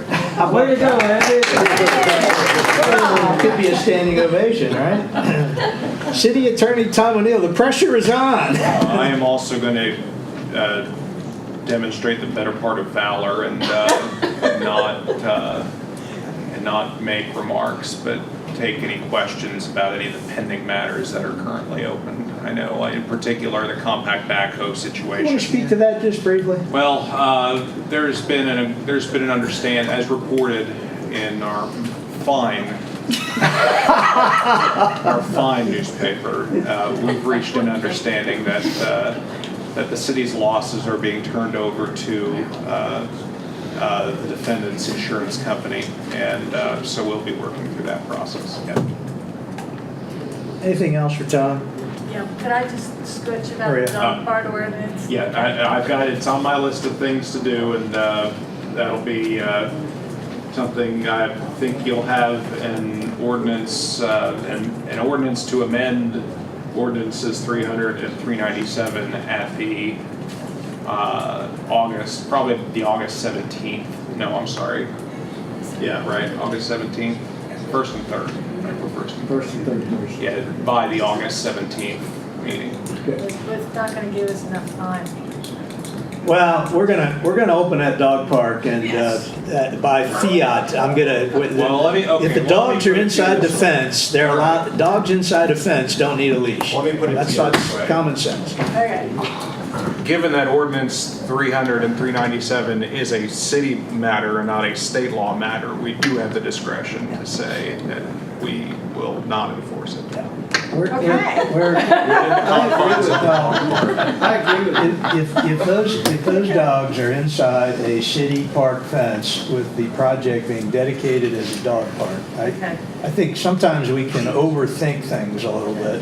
Not to say we wouldn't want to clean up the language as we're doing other things with the ordinance anyway, but But what date is that? September 4th, but it does take the pressure off. Thank yeah, you. we're in good shape. You do need to ask if the discrimination against cats. Oh, no. Come on. Godwin's going to speak up for a cat house now. Yeah, they can have fundraisers too. Prosecutor goes to the cat. Equal protection of the law, right there. Okay, Matt Gregory. I don't think that I can make the same promise tonight. Uh-oh. Is it the annual report, Matt? I could. It looks like one. I'm responsible for half your packet tonight. Don't give him any ideas, Thomas. I've been reviewing it while they've been talking. Yeah. Before I get into my report, I brought, as many of you all are aware, with the interview process and the new hire, we selected Officer Sammy Chris to join our ranks. I think he's a very welcome addition. I think he'll be an asset to the department. Just in working with him over the last few weeks. We do have his application at the State Police Academy. We're just waiting for formal confirmation to hopefully get him in this next class at the end of August. So hopefully we'll get some good news here pretty soon. Before we move ahead though, Dr. Alley, if we could call him forward and swear him in. Sure. Yeah, we need a photo of this according to the CALEA guidelines.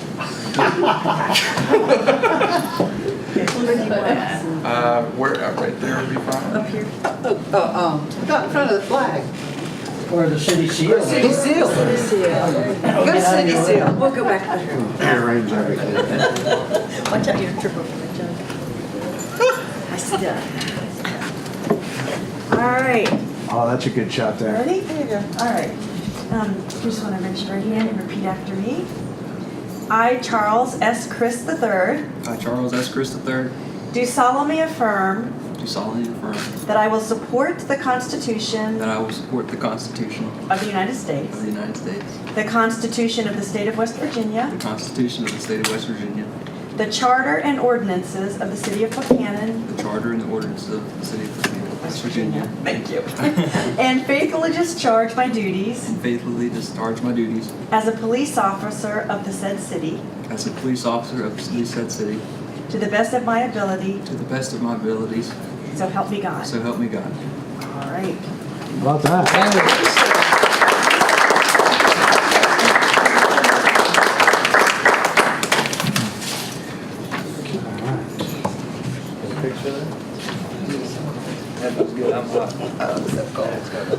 Thank you very much. Congratulations. Oh, yeah. Congratulations, sir. Thank you. Welcome aboard. Congratulations.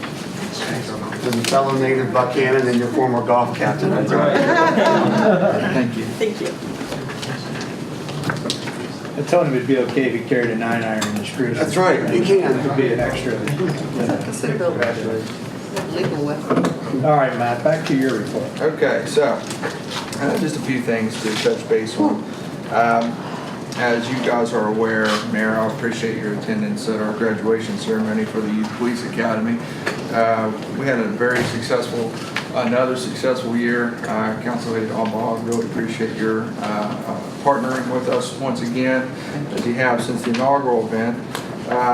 This year we were able to host 15 middle school and high school students from the Buckhannon Upshur community.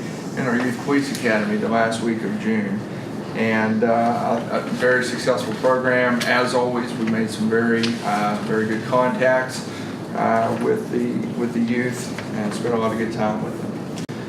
Over the last couple of months, the police department has hosted Sayaka Foley from Wesleyan College for a summer internship. We rarely get summer interns. We usually do 2 per semester in the fall and spring. Every now and then we'll get a May term, but Sayaka was actually a graduating senior. She just needed 3 credit hours to fulfill her degree. She was from Arizona and didn't want to come back all the way from Arizona to do 3 hours in the fall. So she elected to intern with us. Sayaka is a criminal justice major at Wesleyan College and has plans actually this weekend to return back to Phoenix and test for the Phoenix Police Department this coming week. So she's been preparing for that over the last couple of months. We've set her up with some study guides, and we wish her all the best. National Night Out is quickly approaching. You'll find in your packets before my report a flyer announcing the event. As you know, the National Night Out is the first Tuesday of every August. And this year that happens to fall on August 1st.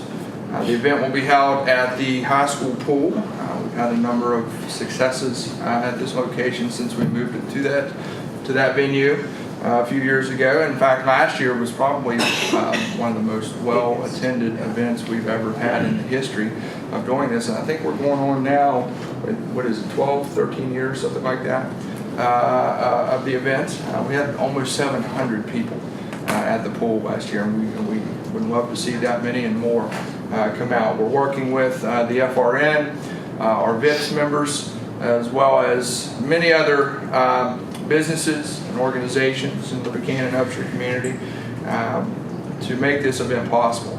And in the past, we have been able to provide, through the graciousness of the County Commission, free swimming for families. For folks who want to attend the event. We're able to provide free entertainment with DJ and music. And as well as last few years actually, we've been able to provide free food with pizza and drinks. And so we're seeking the same this year as well. So again, that's August 1st, Tuesday, August 1st from 6 to 10. At the high school pool. It's a great opportunity. Really, the focus of the event is to come out and meet your public safety individuals, police, fire, EMS, all on hand. Other organizations that we partner with in this endeavor are all on hand as well. It's a good opportunity for folks in the community to learn what services are available to them, as well as get to know each of the responders on an individual basis. So I'd like to invite each of you there, and hope to see as many as we can get out to come to this. This coming weekend, we're going to be very busy with the Blast from the Past car show. We've assisted with this in years past. It is this Friday and Saturday here in town, and our officers and VIPS members will be assisting the folks with the car club with this event as well. We had a pre-planning meeting at the OEM a couple weeks ago, and we're happy to assist. The police department is, and I've announced this before, but we are partners in education, formal partners in education with Upshur Head Start. We've been in that status with them for a number of years. And as part of this partnership, not only do we help provide programs and presentations to their students throughout the school year, but we also provide trainings for their staff. Each year prior to the beginning of school, they always have a conference, and we're part of that conference in years past, as we will be this year. Their particular conference, the Head Start Conference, will be on August 8th here in Upshur County, and I'll be presenting a training on substance abuse. As you know, the police department was taking applications with June 30th being the deadline for probationary police officer for our list, to update our list with our most recent hire. Our list has been exhausted, and so we're updating the list. We will have 19 applicants that will come to the first phase. Yeah, that's a pretty good number, actually. I'm pleased with that. 19 applicants will come to the first phase of testing, which will be the physical agility test, which will be held at Wesleyan College on this coming Monday, July 24th at 6 o'clock. For those who pass that test, the next phase of the test will be the written test, which will be given here in City Council chambers on August 7th. Regarding CALEA, and I know we've talked about it on and off over the last couple of months. Just an update, council had asked me to bring a report back on this particular date. We have reached out to the other police agencies in West Virginia regarding their experiences with CALEA. We've heard a lot of positive feedback from each of the agencies. In particular, this past Tuesday, myself, Lieutenant Loudon, Tim Smith, who's our admin, the mayor, and Councilman Rylands, took a trip to Granville to meet with their officials to discuss CALEA. And before I go into that, just a word, and Mayor, I saw your very well written letter to the chief of Granville. I just want to speak to that if I could. I have never seen a more gracious host than what we saw with the folks at Granville. Everything from, they spent 4 hours sitting down and talking to us. We took 4 hours, half their day, to sit down and talk about this, and they never winced at it. And us being the host, or them being the host, and us being the guests, they provided lunch for us. We were introduced to Pizza Owls, which was tremendous. What? Pizza Owls. Oh, yeah.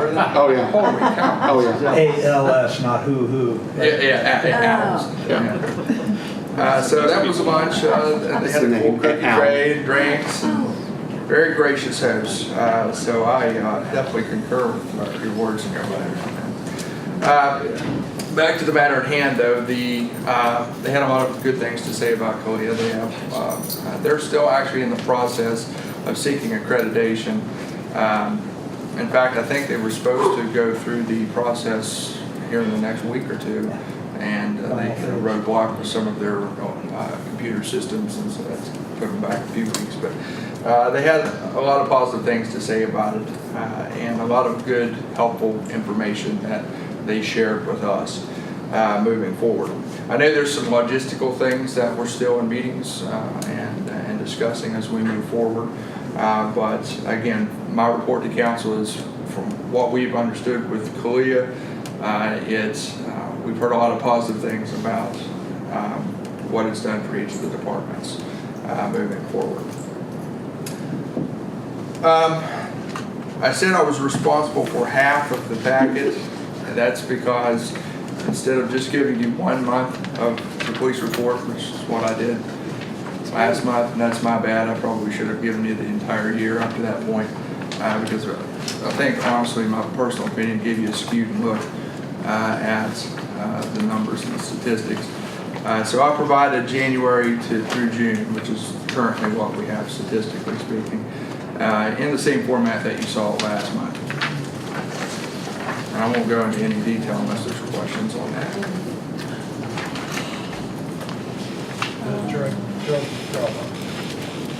Yeah, I was going to get to that. What did he say? He's trying to, he thinks I'm forgetting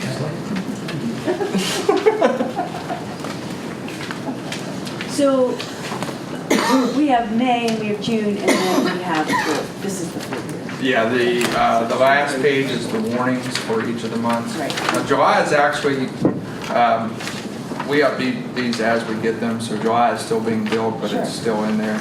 Got it. We don't have the other reports for July, Just warnings. so I'll do those at the beginning of August. I just see warnings.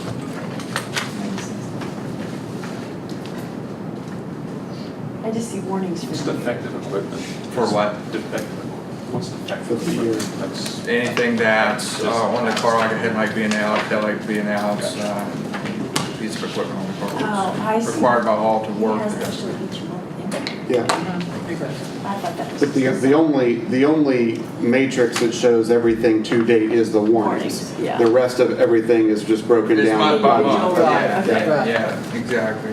So my annual report for the citations, for the arrests, and we'll go out like Okay. the warning matrix.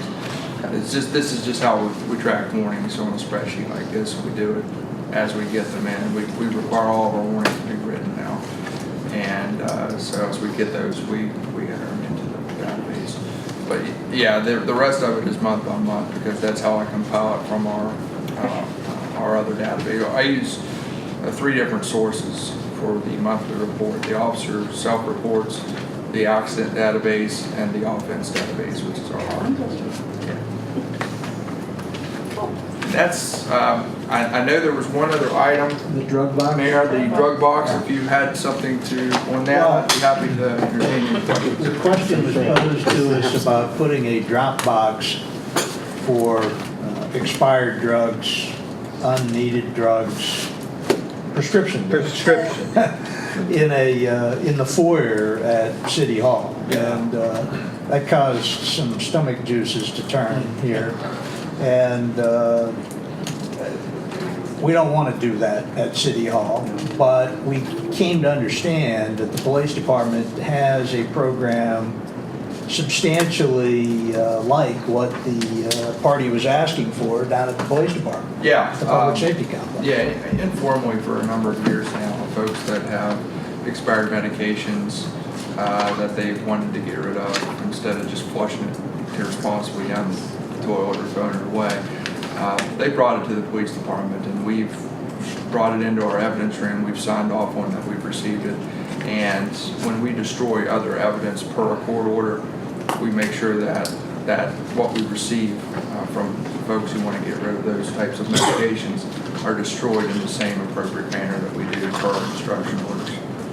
People need to understand that when you flush these things down the toilet, along with even other kind of drugs, not necessarily painkillers, it can affect the environment substantially. Yeah, absolutely. And I don't think a lot of people realize it. No, I don't think so. They say that a lot of, even antibiotics, that's one of the reasons we're resistant to so many strains of infections now, because it's in the water system. Not all that stuff gets streamed out. Well, the Potomac River's got all sorts of issues. Yeah, you're right. I mean, most rivers. So this is a promotion that the police department will take your drugs. Sure. Mayor, if you put a box out in the lobby, I would appreciate if you put about 3 or 4 surveillance cameras. Yeah, and 2 armed guards. Well, until we found out we couldn't do that. We cannot do that. Questions for Chief Gregory? Anybody have anything for the I got chief? one quickie. When y'all do the agility test, that's gonna be over at Wesleyan? Yeah, it's a 3 event test. Push-ups, sit-ups will be done in the green room. And hopefully the weather will cooperate and the run will be done on the track. Okay, do you have plenty of help? What's the timeline for the run? The run?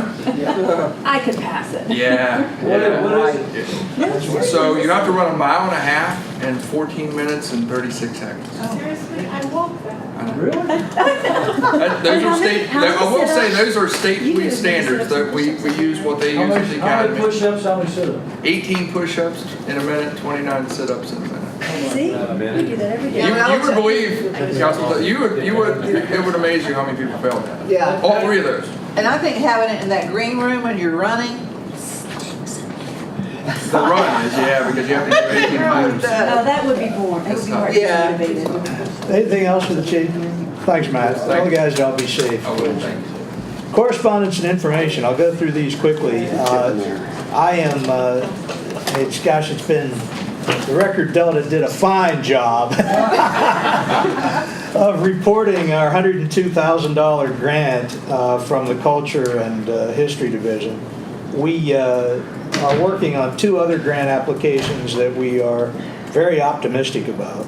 So before we get too far carried away about waste of money on the arts, the overwhelming majority of what we are investing in our Colonial Theater project will be covered by foundation and governmental monies. So that's the good news. Press release, Colonial Theater Project, West Virginia Cultural Facilities Arts Grant Award. The thank you letter that was mentioned earlier, that everybody, I think, on council has now signed to the West Virginia Division of Culture and History for the grant award. You've got under D4 draft of the First Energy Foundation letter. We're still tweaking that. I think Monday or Tuesday of next week we'll have the final thing ready to go out. We've had a couple of lunches with Greg Hefner with the First Energy Foundation, and we'll be disappointed if we don't realize funding from First Energy. What's the size of that grant? We're applying for $250,000. Is either, can you get a part, come with that. can you get a portion of it? Yes. Yes. If they give us $250,000, Tom, they can call it anything they want. That would probably be the First Energy Colonial something, but money doesn't make the world go round, but what's the old saying? It sure greases the wheels. There's a letter from Dr. Reed with his Go Green promotion, and of course, as a city, I think we're doing quite well with our sustainability, environmentally friendly efforts already. The Buckhannon Dog Park Group has been successful in landing a $2,800 grant, and we are now approaching the $12,000 mark. Maria, do you want to talk a little bit about that? I'll give you your chance there. Well, some of it's thanks to Katie. I appreciate the article that was in the paper. I mean, I got 2 payments this week, but that same day. Yeah, So, 2 what?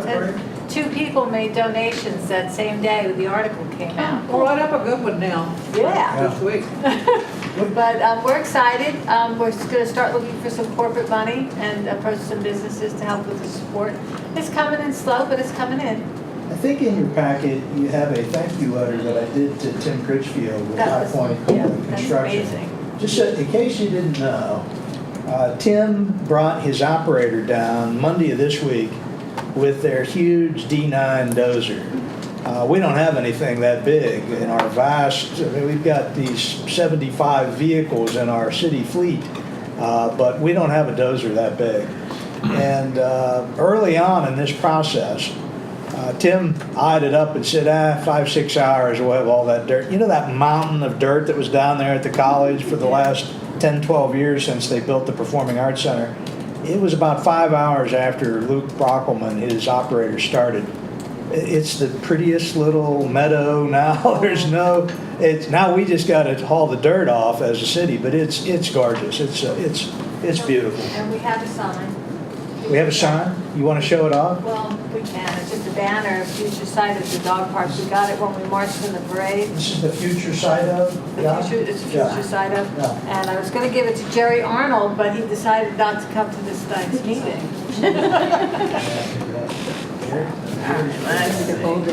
Okay, you want to take a picture? Stand up. Here we go. You're gonna do the cat park thing over here? Coming soon, but can't have your dog park. Katie, you should get a picture of that. Okay.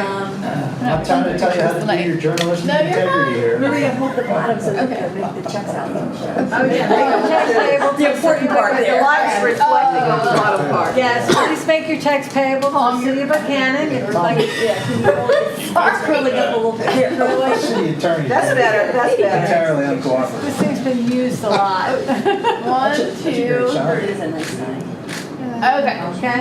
Thank Now I you. need your name. Just kidding. Okay. Yeah, don't move, Katie. Maria, you're gonna post that somewhere on that site? I'd like to put it on the site if we could. That's why I was going to give it to Jerry and let him decide how he wants to do that. Because that's okay. The $2,800 might not seem like a mountain of money, but when you're talking a $15,000 project, that's almost 20% of it. Yeah. And you heard, the $5.3+ million that we've gotten through the Development Authority, $102,000 from the theater thing, this grant money. The folks that say there's no grant money left out there, you got to dig a little harder to find it, but there still are monies available. So. The consent agenda consists of 3 matters. The approval of the meeting minutes for July 6th, the approval of our building and wiring permits, and the approval of the payment of our bills. I would entertain a motion that we approve our consent agenda. So moved. I have a motion by Mr. Rylands. May I have a second to his motion? Second. I have a second by Council Lady Albaugh. Is there any discussion on that motion? Hearing of the need for none, I'll call for the question. All those in favor of approving the consent agenda, please signify by saying aye. Aye. Those opposed, like sign. Motion carries. Takes us down to strategic issues. We had a special meeting of the City Council at 4 o'clock today. It had been duly advertised, posted, the press was notified in conjunction with the Sanitary Board. The Sanitary Board has made a recommendation to the City Council that as soon as possible, that we can get with our city attorney, that we need to effect a 10% sewer rate increase across the board with a second tier additional 10% increase occurring 12 months following effectuation of the first increase. A year ago, we did a sewer rate increase that was less than the amount that Todd Dingus, our consultant when it comes to rate matters, had recommended. We went low, and not only have we not realized enough revenue to continue to pay the freight with our sewer department, our water consumption is about 15% down over the past 2 years. And those of you that know how sewage is calculated, it's calculated upon water consumption. So when water goes down, for whatever reason, people being better conservators of water, the oil and gas industry having taken a dip, whatever you want to lay the blame at, we've gotten the double whammy with our sewage. We are at the 1/3, we are in the lowest 1/3 right now of sewer rates among the 340 providers in West Virginia. 310. 310? I was exaggerating. We're 117. 117 out of 310. So this will take us up to close to the 50th percentile. 152. Yeah. So ladies and gentlemen of council, it's not one of those things that we should relish anytime we're talking about impacting our citizenry with a rate increase, and we're not effecting the rate increase tonight. All we would be doing would be to authorize the city attorney to work with our director of finance and administration and Mr. Dingus to take a crack at a first draft of an ordinance that ultimately could increase our sewer rates. You want a motion to that effect? I would like a motion to that effect. I'll make a motion. I have a motion by Councilman Thomas. May I have a second to that motion? Second. I have a second by Council Lady Albaugh. Now, is there any discussion on the motion? Well, actually, I think Todd said it was down 20% the last couple of years, and the state's experiencing the same thing across the board. He said that the average customer was around 4,500 gallons per month. It's now down to 3,400 gallons per month. That's right, Dave. Yeah. That's right. And when people, I know in my house, for example, the last 10 years, I put in water savers in all my showers and faucets and the toilets, and I feel real good about it. Yeah. But the negative aspect of that, it decreases the money's coming into the city for the sanitation. Yeah. And we also talked about some issues that we have to deal with some other public service districts that will help with the finances also. Yeah. It was a good discussion. And yeah, he did a nice job. yeah, this is his, I don't know, maybe the 4th time we've used Mr. Dingus for pro forma purposes to help us get our rates to where we think we need them to be. And it'll be, I think, $4.40 per month increase. That's right. Correct? Something like that. On the average customer. Yeah. So we have the motion on the table. Is there any further discussion on the motion? Hearing of the need for none, I'll call for the question. All those in favor of taking the next step to affect our sewage increase, please signify by saying aye. Aye. Those opposed, like sign. Motion carries. F2, additional funding for downtown holiday banners. Pam Barry, I had that on the agenda for our July 6th meeting, and since you weren't here, I said we'd table that until you could be back here to make your pitch. Amby was giving us our carryover situation at the last meeting. We have put $52,000 into our capital outlay. If we were to expend money on the banners, it would come out of that pool. Is that a correct statement, Andy? Contingency, and you would direct me to revise the budget to move it into a position that you would want to expend it for banners, yes. I would observe that we just turned on the new lights in Joplin Park. Boy, do they look great. There's 8 new light fixtures down there alone. We really didn't do much from the Stockert Youth Center on down to the college. There's a couple of other spots that we would love to add the holiday banners to. What Pam, is the total cost that we were talking about again? I think Pam was asking for $1,000, $1,200, something like Probably that. about $1,500 actually. The company I thought we were going to be able to buy banners, buy one, get one half price, like June the 30th, had nothing to do with the banners. It had to do with actual ornament type things, like going across the street, or Okay. statue type things. Didn't have anything to do with the banners. Have you had any further discussion with Jerry Arnold to get a precise cost of the brackets and all that other kind of thing? I will be doing that. Can we, rather than, say, okay, we're going to give $1,000 to this, or we're going to allocate $1,500, can we We may not even need that much. put the pencil Get to it numbers with Jerry? together. Let's get it on the agenda for our first meeting in August. Does that sound like a Well, I plan? won't be here the first meeting in August, but. Well, maybe you will, because I'm going to ask to move it. We'll get to that in a minute. Okay. Okay, that takes us down to F3, city properties surveying bid opening results. Jerry Arnold is not here. Was he asking us to take action on that tonight? Those were what I understand about, those were the properties, the FEMA properties, the Pex Run property from the waste collection to survey, so they know precisely where the lines are at. I do know that a couple of surveyors did not turn in a bid. Yeah. Personally, I think they seem a little high. We don't have that much budgeted for it, so I would recommend tabling it. Waste went ahead and approved to have their survey, so that's going to happen either way. But Yeah.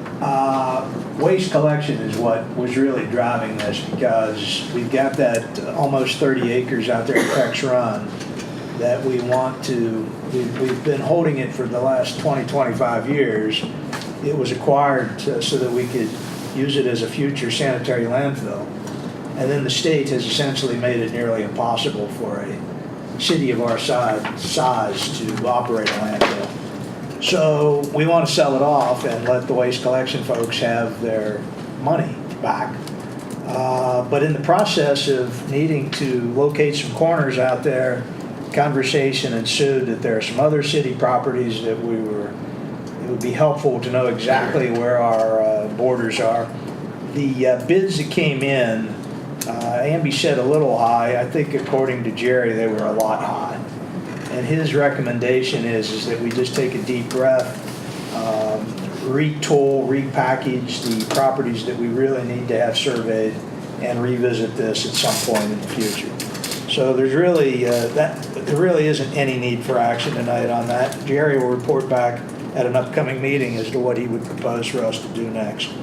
F4 is the formal acceptance and granting me the authority as mayor to execute the contract with the West Virginia Division of Culture and History to accept the $102,000 grant that I discussed above for you.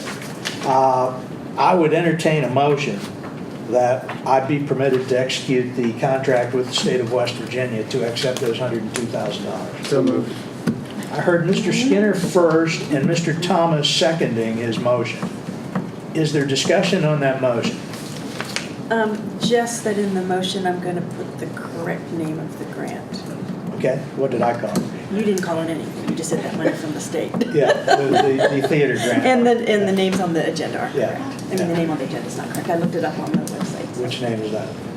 It's a West Virginia Cultural Facilities grant. There's no art in it. It's in the art category of funding, but it's not an arts grant. It's a cultural facilities grant. Through the Division of Culture and History. Correct. It's I always want to say arts. cultural Yeah. facility Yeah. grant. Okay. Very good. Thank you for correcting me, Dr. I Allen. didn't correct you, it's just telling you we're going to put the motion with the correct name She in. loves to find me in a screw up. So you've got a motion and a second. Is there any further discussion on the motion?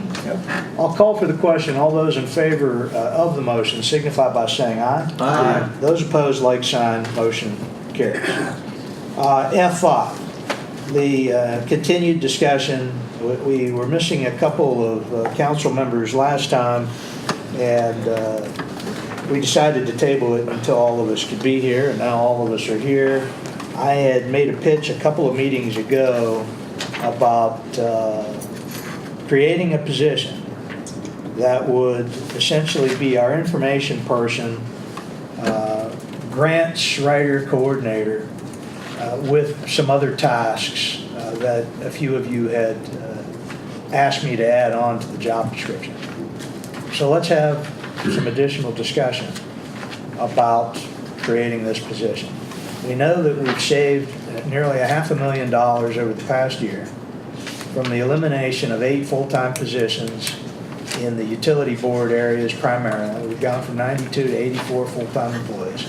This person would have responsibilities to all 5 of our funds, that is waste collection, sanitary, water, consolidated public works, as well as the general fund.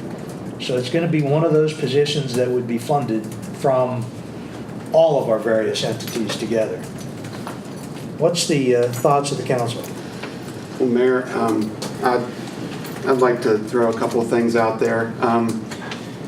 I've thought about this a lot, and it seems to me that a couple things. One, we have the following entities to our utilization, if you will, for public relations and grant writing opportunities. We have a CVB, a Chamber of Commerce, a Development Authority, Region 7 Council, Strawberry Festival Association, Board of Education. The list could go on depending on the niche of the story we're trying to tell. I think that we need to work with some or all of those entities, or ask questions of them and meet with them to kind of align expectations of what we as a community, we as a city council, what message we would like to get out through the channels of those organizations, some of which we already invest in. We're investing $105,000 of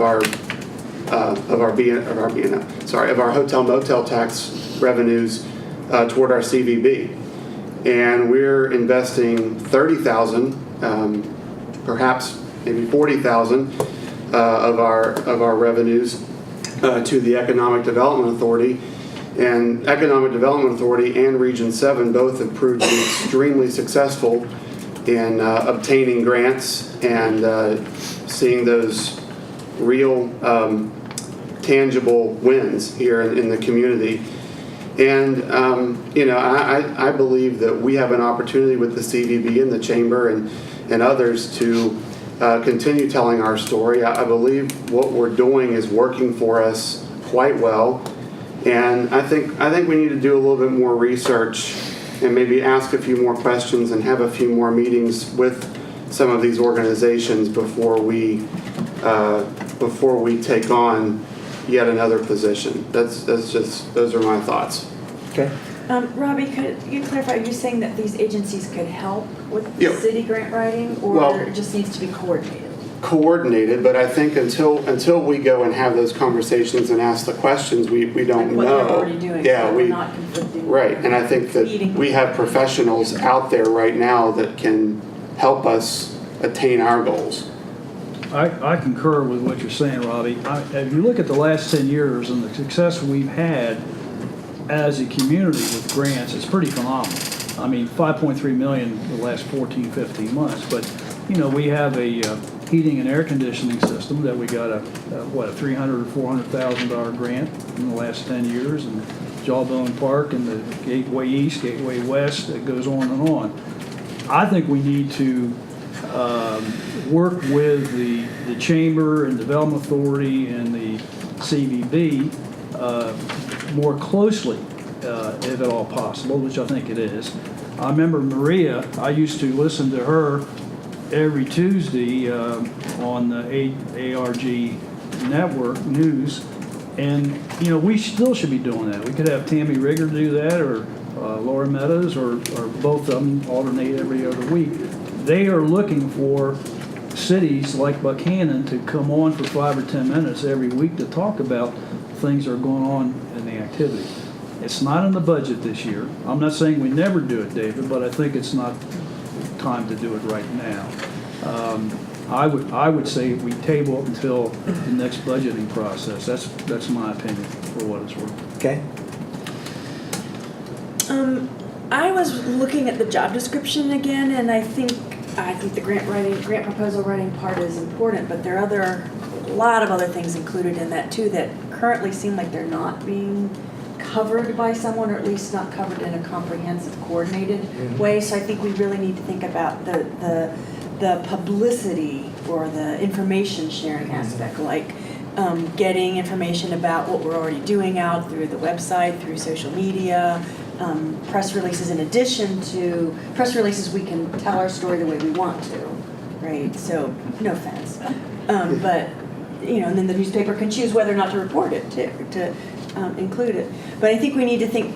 I think it may be accurate about the grant proposal aspect, that could be a little bit more coordination. But I know when we worked with the What's Next Upshur County group, that having a joint county-city grant proposal writer was one of the top 5 priorities that came out of those countywide discussions, because it seemed like, yes, we are getting some grants, but that we could maybe take advantage of some other things if we had a more coordinated and focused effort. Well, the county's hardly getting any grants. Right, but the county has Mississippi. access to Yes. other professional organizations that can. What is it, read? I look at it. Thank you. It's one of those region number 7. Thank you. I look at it as the county and city together. When you look at the technology building, I look at that for both the city and the county. It's not just the city. It's the Development Authority got the grant. Same with the broadband. We're all in this together. I would much rather support a grant writing concept if the county would come join us. I don't think we should. And that was the original agreement. I don't think we should be doing it alone. If you remember, we asked them that specifically, and it was unanimously agreed to, and they subsequently backed out. Well, they didn't have the funding. But let's not give up on it yet. I don't think we should do this on our own. Well, I disagree. I think asking the CVB or the Chamber or these other organizations to tell the city's story is, they have their own defined responsibilities. And I think that this came out of the comprehensive plan in 2009. This was one of the strongest recommendations that we needed to take care of. It hasn't been taken care of. You see these are not expenses. These are investments. When you invest in, you said $30,000 to the Development Authority, and they bring $5.3 million into the community. I mean, the opportunities, and if you go through these 11 points, this person is going to have to be one heck of a individual to meet these expectations. But I'm sure those things can be, broken down over time. I understand what you're saying, G.A. I'm just saying my position is tabled until the next budget process. But tabling things, I've never finished anything I didn't start. This has been on the table since 2009. We've had an agreement with the county that didn't work out, so we've backed off again. I see by this being paid for by all 5 of the economic enterprises under the city's control, and adding this person into the city hall mix, and it makes perfect sense to me. And it's an investment that will pay dividends in helping us create that, our story to the community and across the state. So We just don't agree with it. Let me give you. That's fine. We agree to disagree. Let me give you a couple of three examples of recent things that have occurred. Shelley Moore Capito was here a few months ago, and I got to spend an hour with her and show her around town, and she hadn't been around town in a couple of years, and she was curious about some of the things that had happened in Buckhannon. Took her down to the public safety complex and introduced her to the officers on both sides, police and fire, who were on duty. And she starts walking through and she says, "Oh, you don't have LED lighting, do you?" I said, "Well, we got some monies available. Oh, you just got to file the grant app." And like, whoa, we didn't know about that. I mean, the people in our own police and fire department didn't know about this particular grant that would be good for our public safety complex. It's not just writing the grant, it's researching the opportunities.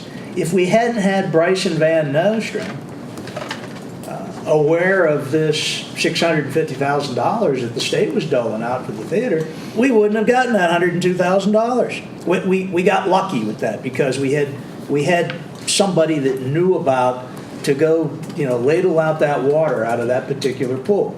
Now, I'm not going to sit here and tell you that this is like the 1980s and 90s where there was money hand over fist, that you had private foundations and all kinds of... God, back in the day, Dave, the Gateway East, Gateway West, good luck with getting anything from the state of West Virginia now. $550 million in the red, for crying out loud. You're not going to see any more grant money from the state. We're lucky we got this $102,000. Those are federal funds. Those are federal funds that the state is doling out. That's how we got that money for the Colonial Theater. But there are still lots of private foundations out there. I just subscribe to a couple of services that I get these daily things. Here's philanthropy. Here's how you follow the money. There are hundreds of private foundations out there that I don't have the time to apply for these things. I mean, it's not my job. I don't have time to do it. 95% of them we're probably not eligible for, but there might be the 5% that we are. But some of them are very specific, in projects. Like, it's. I think if we were to say we're going to pay somebody $30,000 a year with a $15,000 allocated, perk expense to go with it, and that's all that person was going to do, maybe that's not the best expenditure of our money. But if we're going to combine that with also being this information person that we definitely need, and some other things, then you start to reach a point where that's not a bad investment. If we're going to take $9,000 or $10,000 out of each of 5 different pools of money to make us better on many fronts. The other thing you got to remember is these grants that we have been successful in require a lot of time of our supervisors, and we compromise the ability of those guys to do their best work, which is advancing projects and taking care of the people in their departments when they're spending hundreds of hours trying to research and write grants. So, yeah, I want to keep the discussion going. I just think there's questions that we need and conversations that we need to have with our current entities, because Region 7 is a government entity. It's a state government entity that receives funding from all different sources that is for our utilization. And I think that we need to first have a conversation and ask what the limits and parameters are of that organization, to where is it even possible for us to utilize it to our benefit. In addition to that, I mean, we have an office up the street that is to also use for our benefit as a community. There's the sole purpose of that office is to attract people to our community and to communicate what our community is doing well, not only to the outside world, but within our community. And I think that, if maybe there are opportunities to meet more in the middle. Maybe there are things that the CVB isn't doing that the city would like to explore, and maybe we can reach a common ground there. I just would like to have those conversations before this is the decision we make. It's a time. So Robbie, my question is, who would be the one to go to the CVB or chamber and say, we need a grant for X? You know what I'm saying? Like, who would be looking at those city, you wouldn't want the people who are already writing grant proposals and promoting specific community, you know, they already have specific jobs. You wouldn't want them having to be looking at each of the departments in the city and figuring out what does the sewer department need next and right? So, I mean, I agree with the coordination. I'm just thinking who would be responsible for those specific things within the city, because those agencies already have their locus of responsibility. Right, well, only 2 of these 11 points on this job description are associated with grant writing or working outside the city. Everything else is a city process or responsibility that these other entities outside of the city are not going to take care of. They're not going to work with the city's website. They're not going to draft proof of flyers or documents or any public communications or newsletters. They're not going to work for the development of holistic programs at Stockard Youth Center or. But I do believe that both the grant proposal writing and the information you're right, there needs to be a coordinating mechanism so we're not sending conflicting information. The word coordinator is in 8 of these job points. You know, the coordinator will work closely. The coordinator will work with all these other entities within city government. Right, so, but I'm talking about what Robbie said outside of city government. Right. And I'm saying that I don't think we have the answers to sit here and put on the table, because we've not had the appropriate. We haven't even gone to ask. So we need to have a discussion with. Yeah, absolutely. I just think we need to figure out what our parameters are and what is available to us before, and that could help. If this is the direction we go, it could help even tweak maybe a few different points in the job description, if that is the direction we go. But I think we have some conversations to have first. That's just my. I think it's to me, it's a timing issue. I'm not ready to. I mean, we feel really good about saving $408,000. 480. Is it 480? 480. Okay, 480. But then we did some additional stuff also. Yeah. But we're looking at an investment, if we do this, of somewhere between $50,000 and $60,000 if you're looking at the salary plus the benefits. Mm-hmm. I would prefer to have further discussions like we're doing tonight. Yeah. And as Robbie says, talk to the chamber, talk to the CVB, talk to the Development Authority, and talk to the county again. Let's not give up on the county. Yeah. It is a community, and they ought to look at the success that has happened in the last X amount of years for the city and the county. Again, Kenny Davison used to say, we're one community, don't separate the city and the county. Right, but the county's not going to take care of the 9 of these 11 points. But maybe we need to do it in a different way. That's all I'm saying, CJ. I'm not prepared to vote yes on it now. Yeah. I might do it 5 or 6 months. We need more discussion, but Yeah. that's what we're doing. We're having more discussion. Let me suggest this. Next month is a 5 Thursday month. Yes. August 31st is a Thursday. We already got this other thing that we were going to put on a combined meeting with the city and county anyway. Let's add this to that agenda and invite Region 7's representative and the Development Authority. If Rob Hinton wants to come. Tom, myself, Region 7, and Rob are going to be at the Greenbrier for the annual Chambers Business Summit. As well as 31st? Tammy, yeah, we will be down. Well, there's nothing magical about a fifth Thursday. No, we can do it any night that we don't have something else big going on. So we'll figure out a date in August. When all the players are available. My birthday's the 25th, we could do it. Here's what's going to happen if we do what Dave Thomas wants to do. We're going to kick the can down the road until February, and then we're going to say, oh, oh, we need to do that now. Remember, we talked about that last July, and then we got too much stuff going on here with this budget. Well, let's just wait and get into the beginning of the new fiscal year, and then we'll figure it out. Because that's what we've been doing for the 34 plus years I've been associated with the city. When I came here in May of '83, one of the big things they were kicking around then was the need for a grant writer. I thought it was 35 years. He's losing his memory. Going on 35. We keep kicking certain cans. Some things, I don't want to say, oh, gee, this place sucks. We don't do a good job at anything. We do a great job at so many things. But there are monies available out there. There are programs, whether it's through the government, whether it's through private foundations. We can do better than what we're doing. And I think it would be a terrific investment, especially if you're going to tie this into some other functions for this position. So let's not wait till February. And you may be right, David. I think we're just saying we want to discuss it. Yeah, I'm all for talking. But let's talk now. Let's not wait and talk about it in February.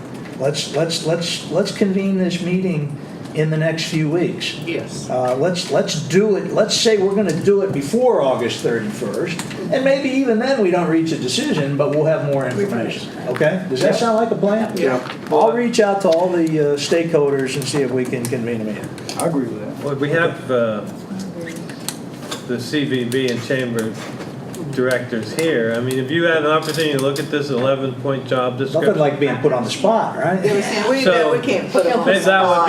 That would be a start in an opportunity to share A copy of it. a copy of this with them and see what points they are. But you're already fulfilling your responsibilities to your own organizations, I can email it to her. and I think it's a bit of a stretch. They'll work in the same place.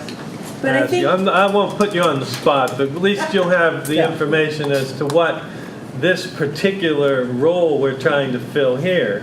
And and if you look at 11, that number 11 is a job in and of itself. That they will be cross-trained in all the activities out in the city hall government and administration as a potential fill-in when someone gets sick or goes on vacation.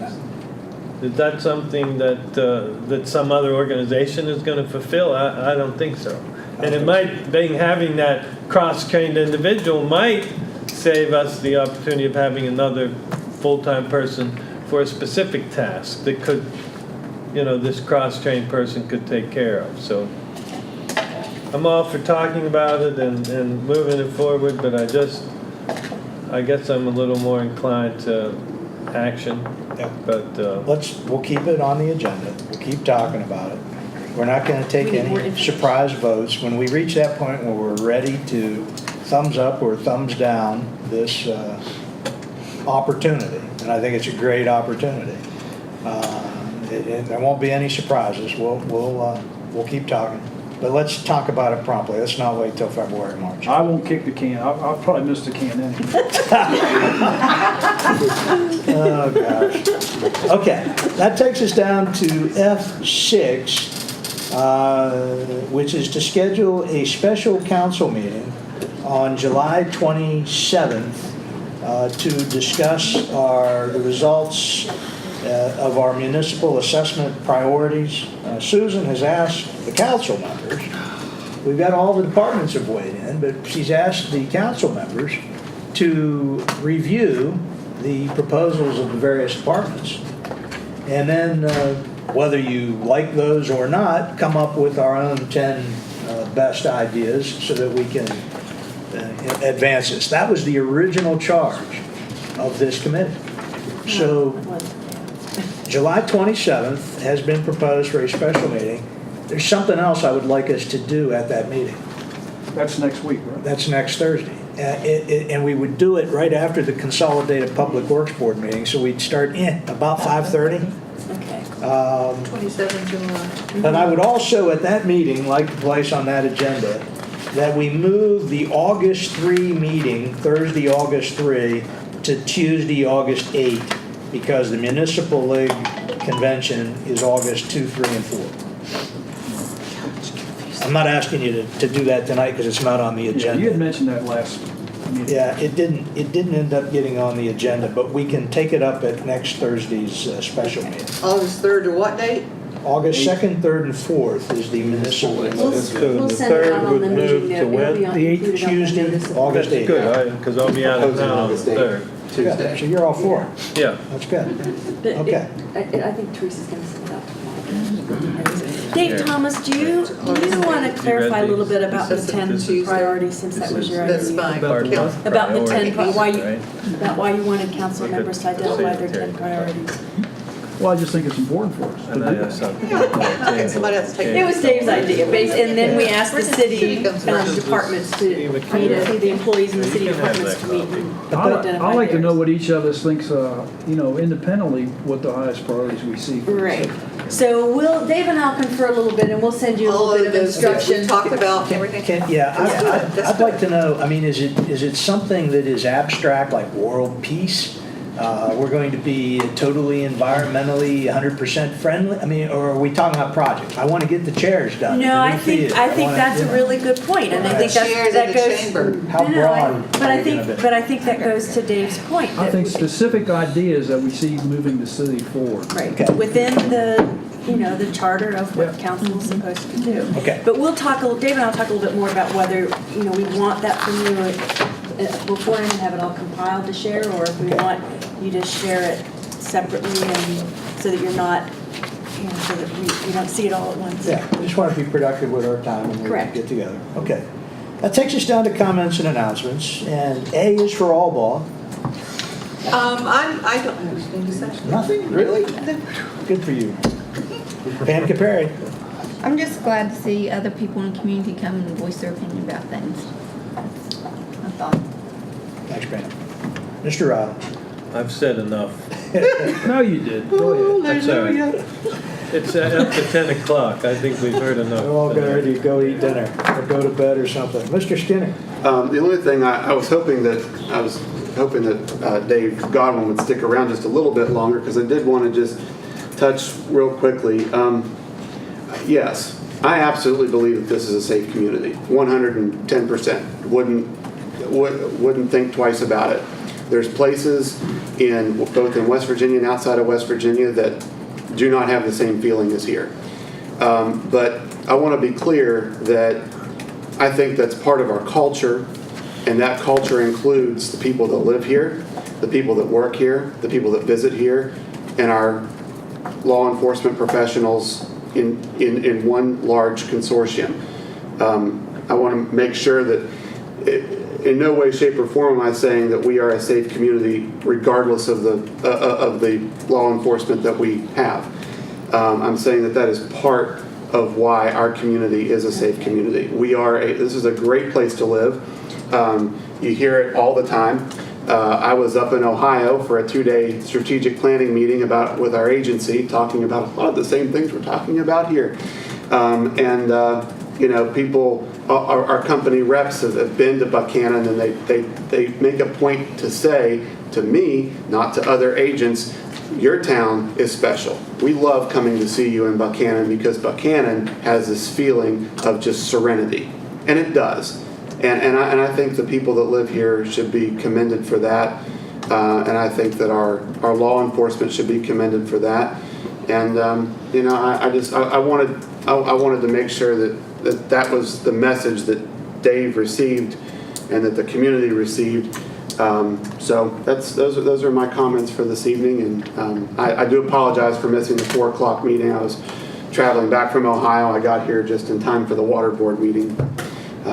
Thank you very much for a good meeting, and it wasn't as bad as I thought. It's only 10 after 10. Yeah. Arby's is closed, but anyway. Mr. Thomas, what do you have for us? Well, I think we are a special community, and we have a lot to be very proud of, especially relative to a lot of other communities within the state. I get more and more comments about the flowers. I mean, Robbie Barber's just done a phenomenal job this year, and it's been a good year for flowers, so that's great. I again wanted to say I wish David were still here, because David, I think you are aggressively pursuing the issues on the situation with the drugs in our community. And I do think we need to get together with people to really discuss, what can we do differently than what we're doing today and so forth. I enjoy somebody like Mitch Shaw, who's so passionate about working out in basketball and so forth. Yep. But until our society, we can change our culture, we celebrate violence and fame and celebrities in our society and meism. And I don't know how we turn that around. Hollywood, I think, has helped destroy our country in many ways. I think, not the record Delta, but the news service agencies, the divisiveness in this country is scary to me.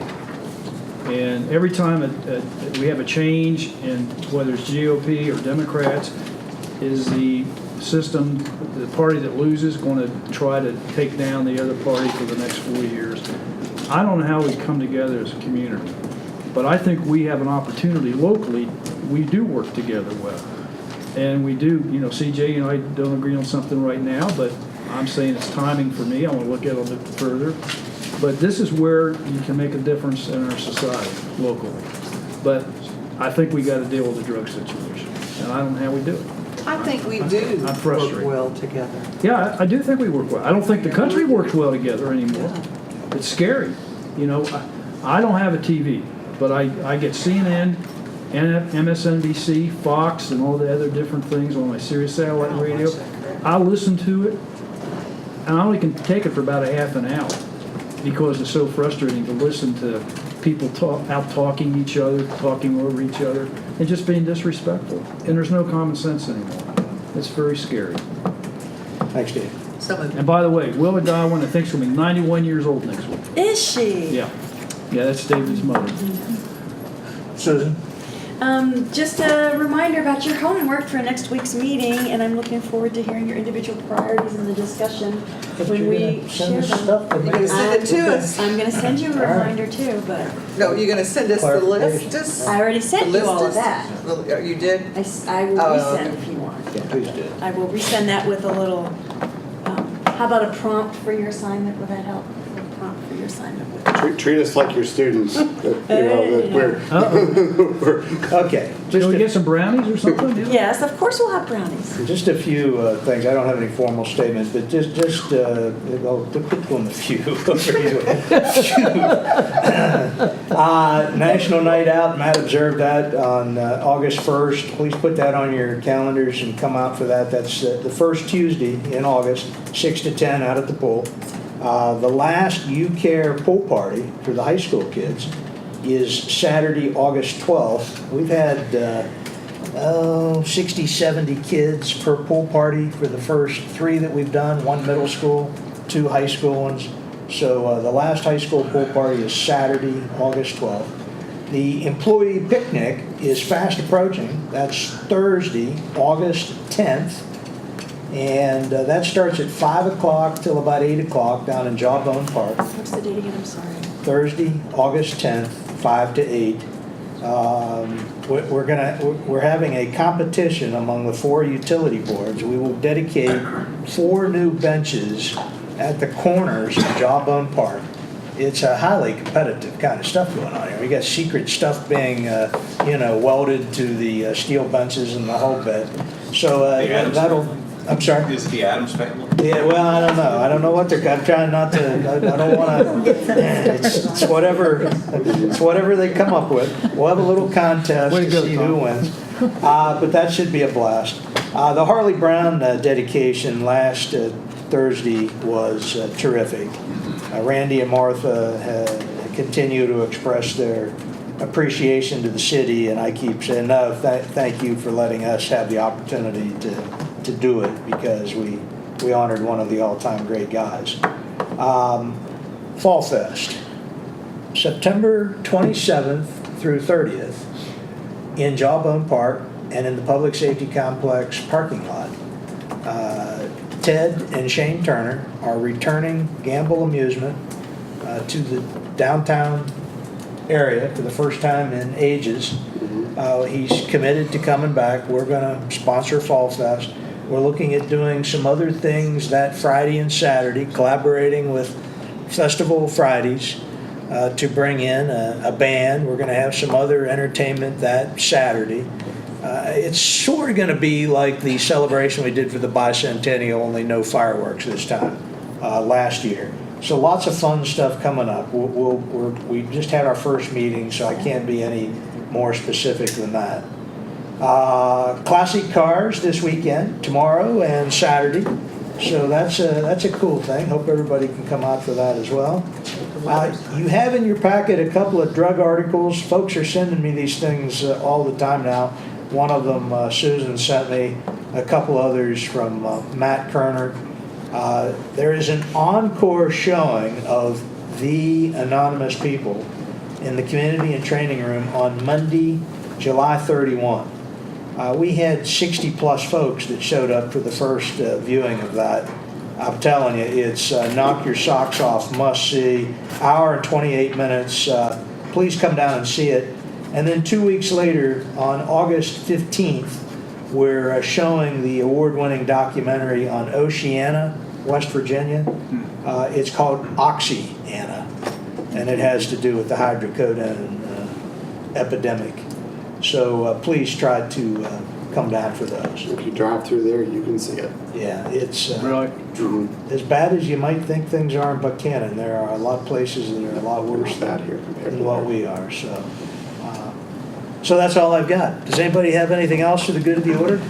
I would entertain a motion at 10:17 that we adjourn. Mrs. Alford made the motion. May I have a second? So moved. Second by Mr. Thomas. Called for the question. All those in favor of adjournment, signify by word.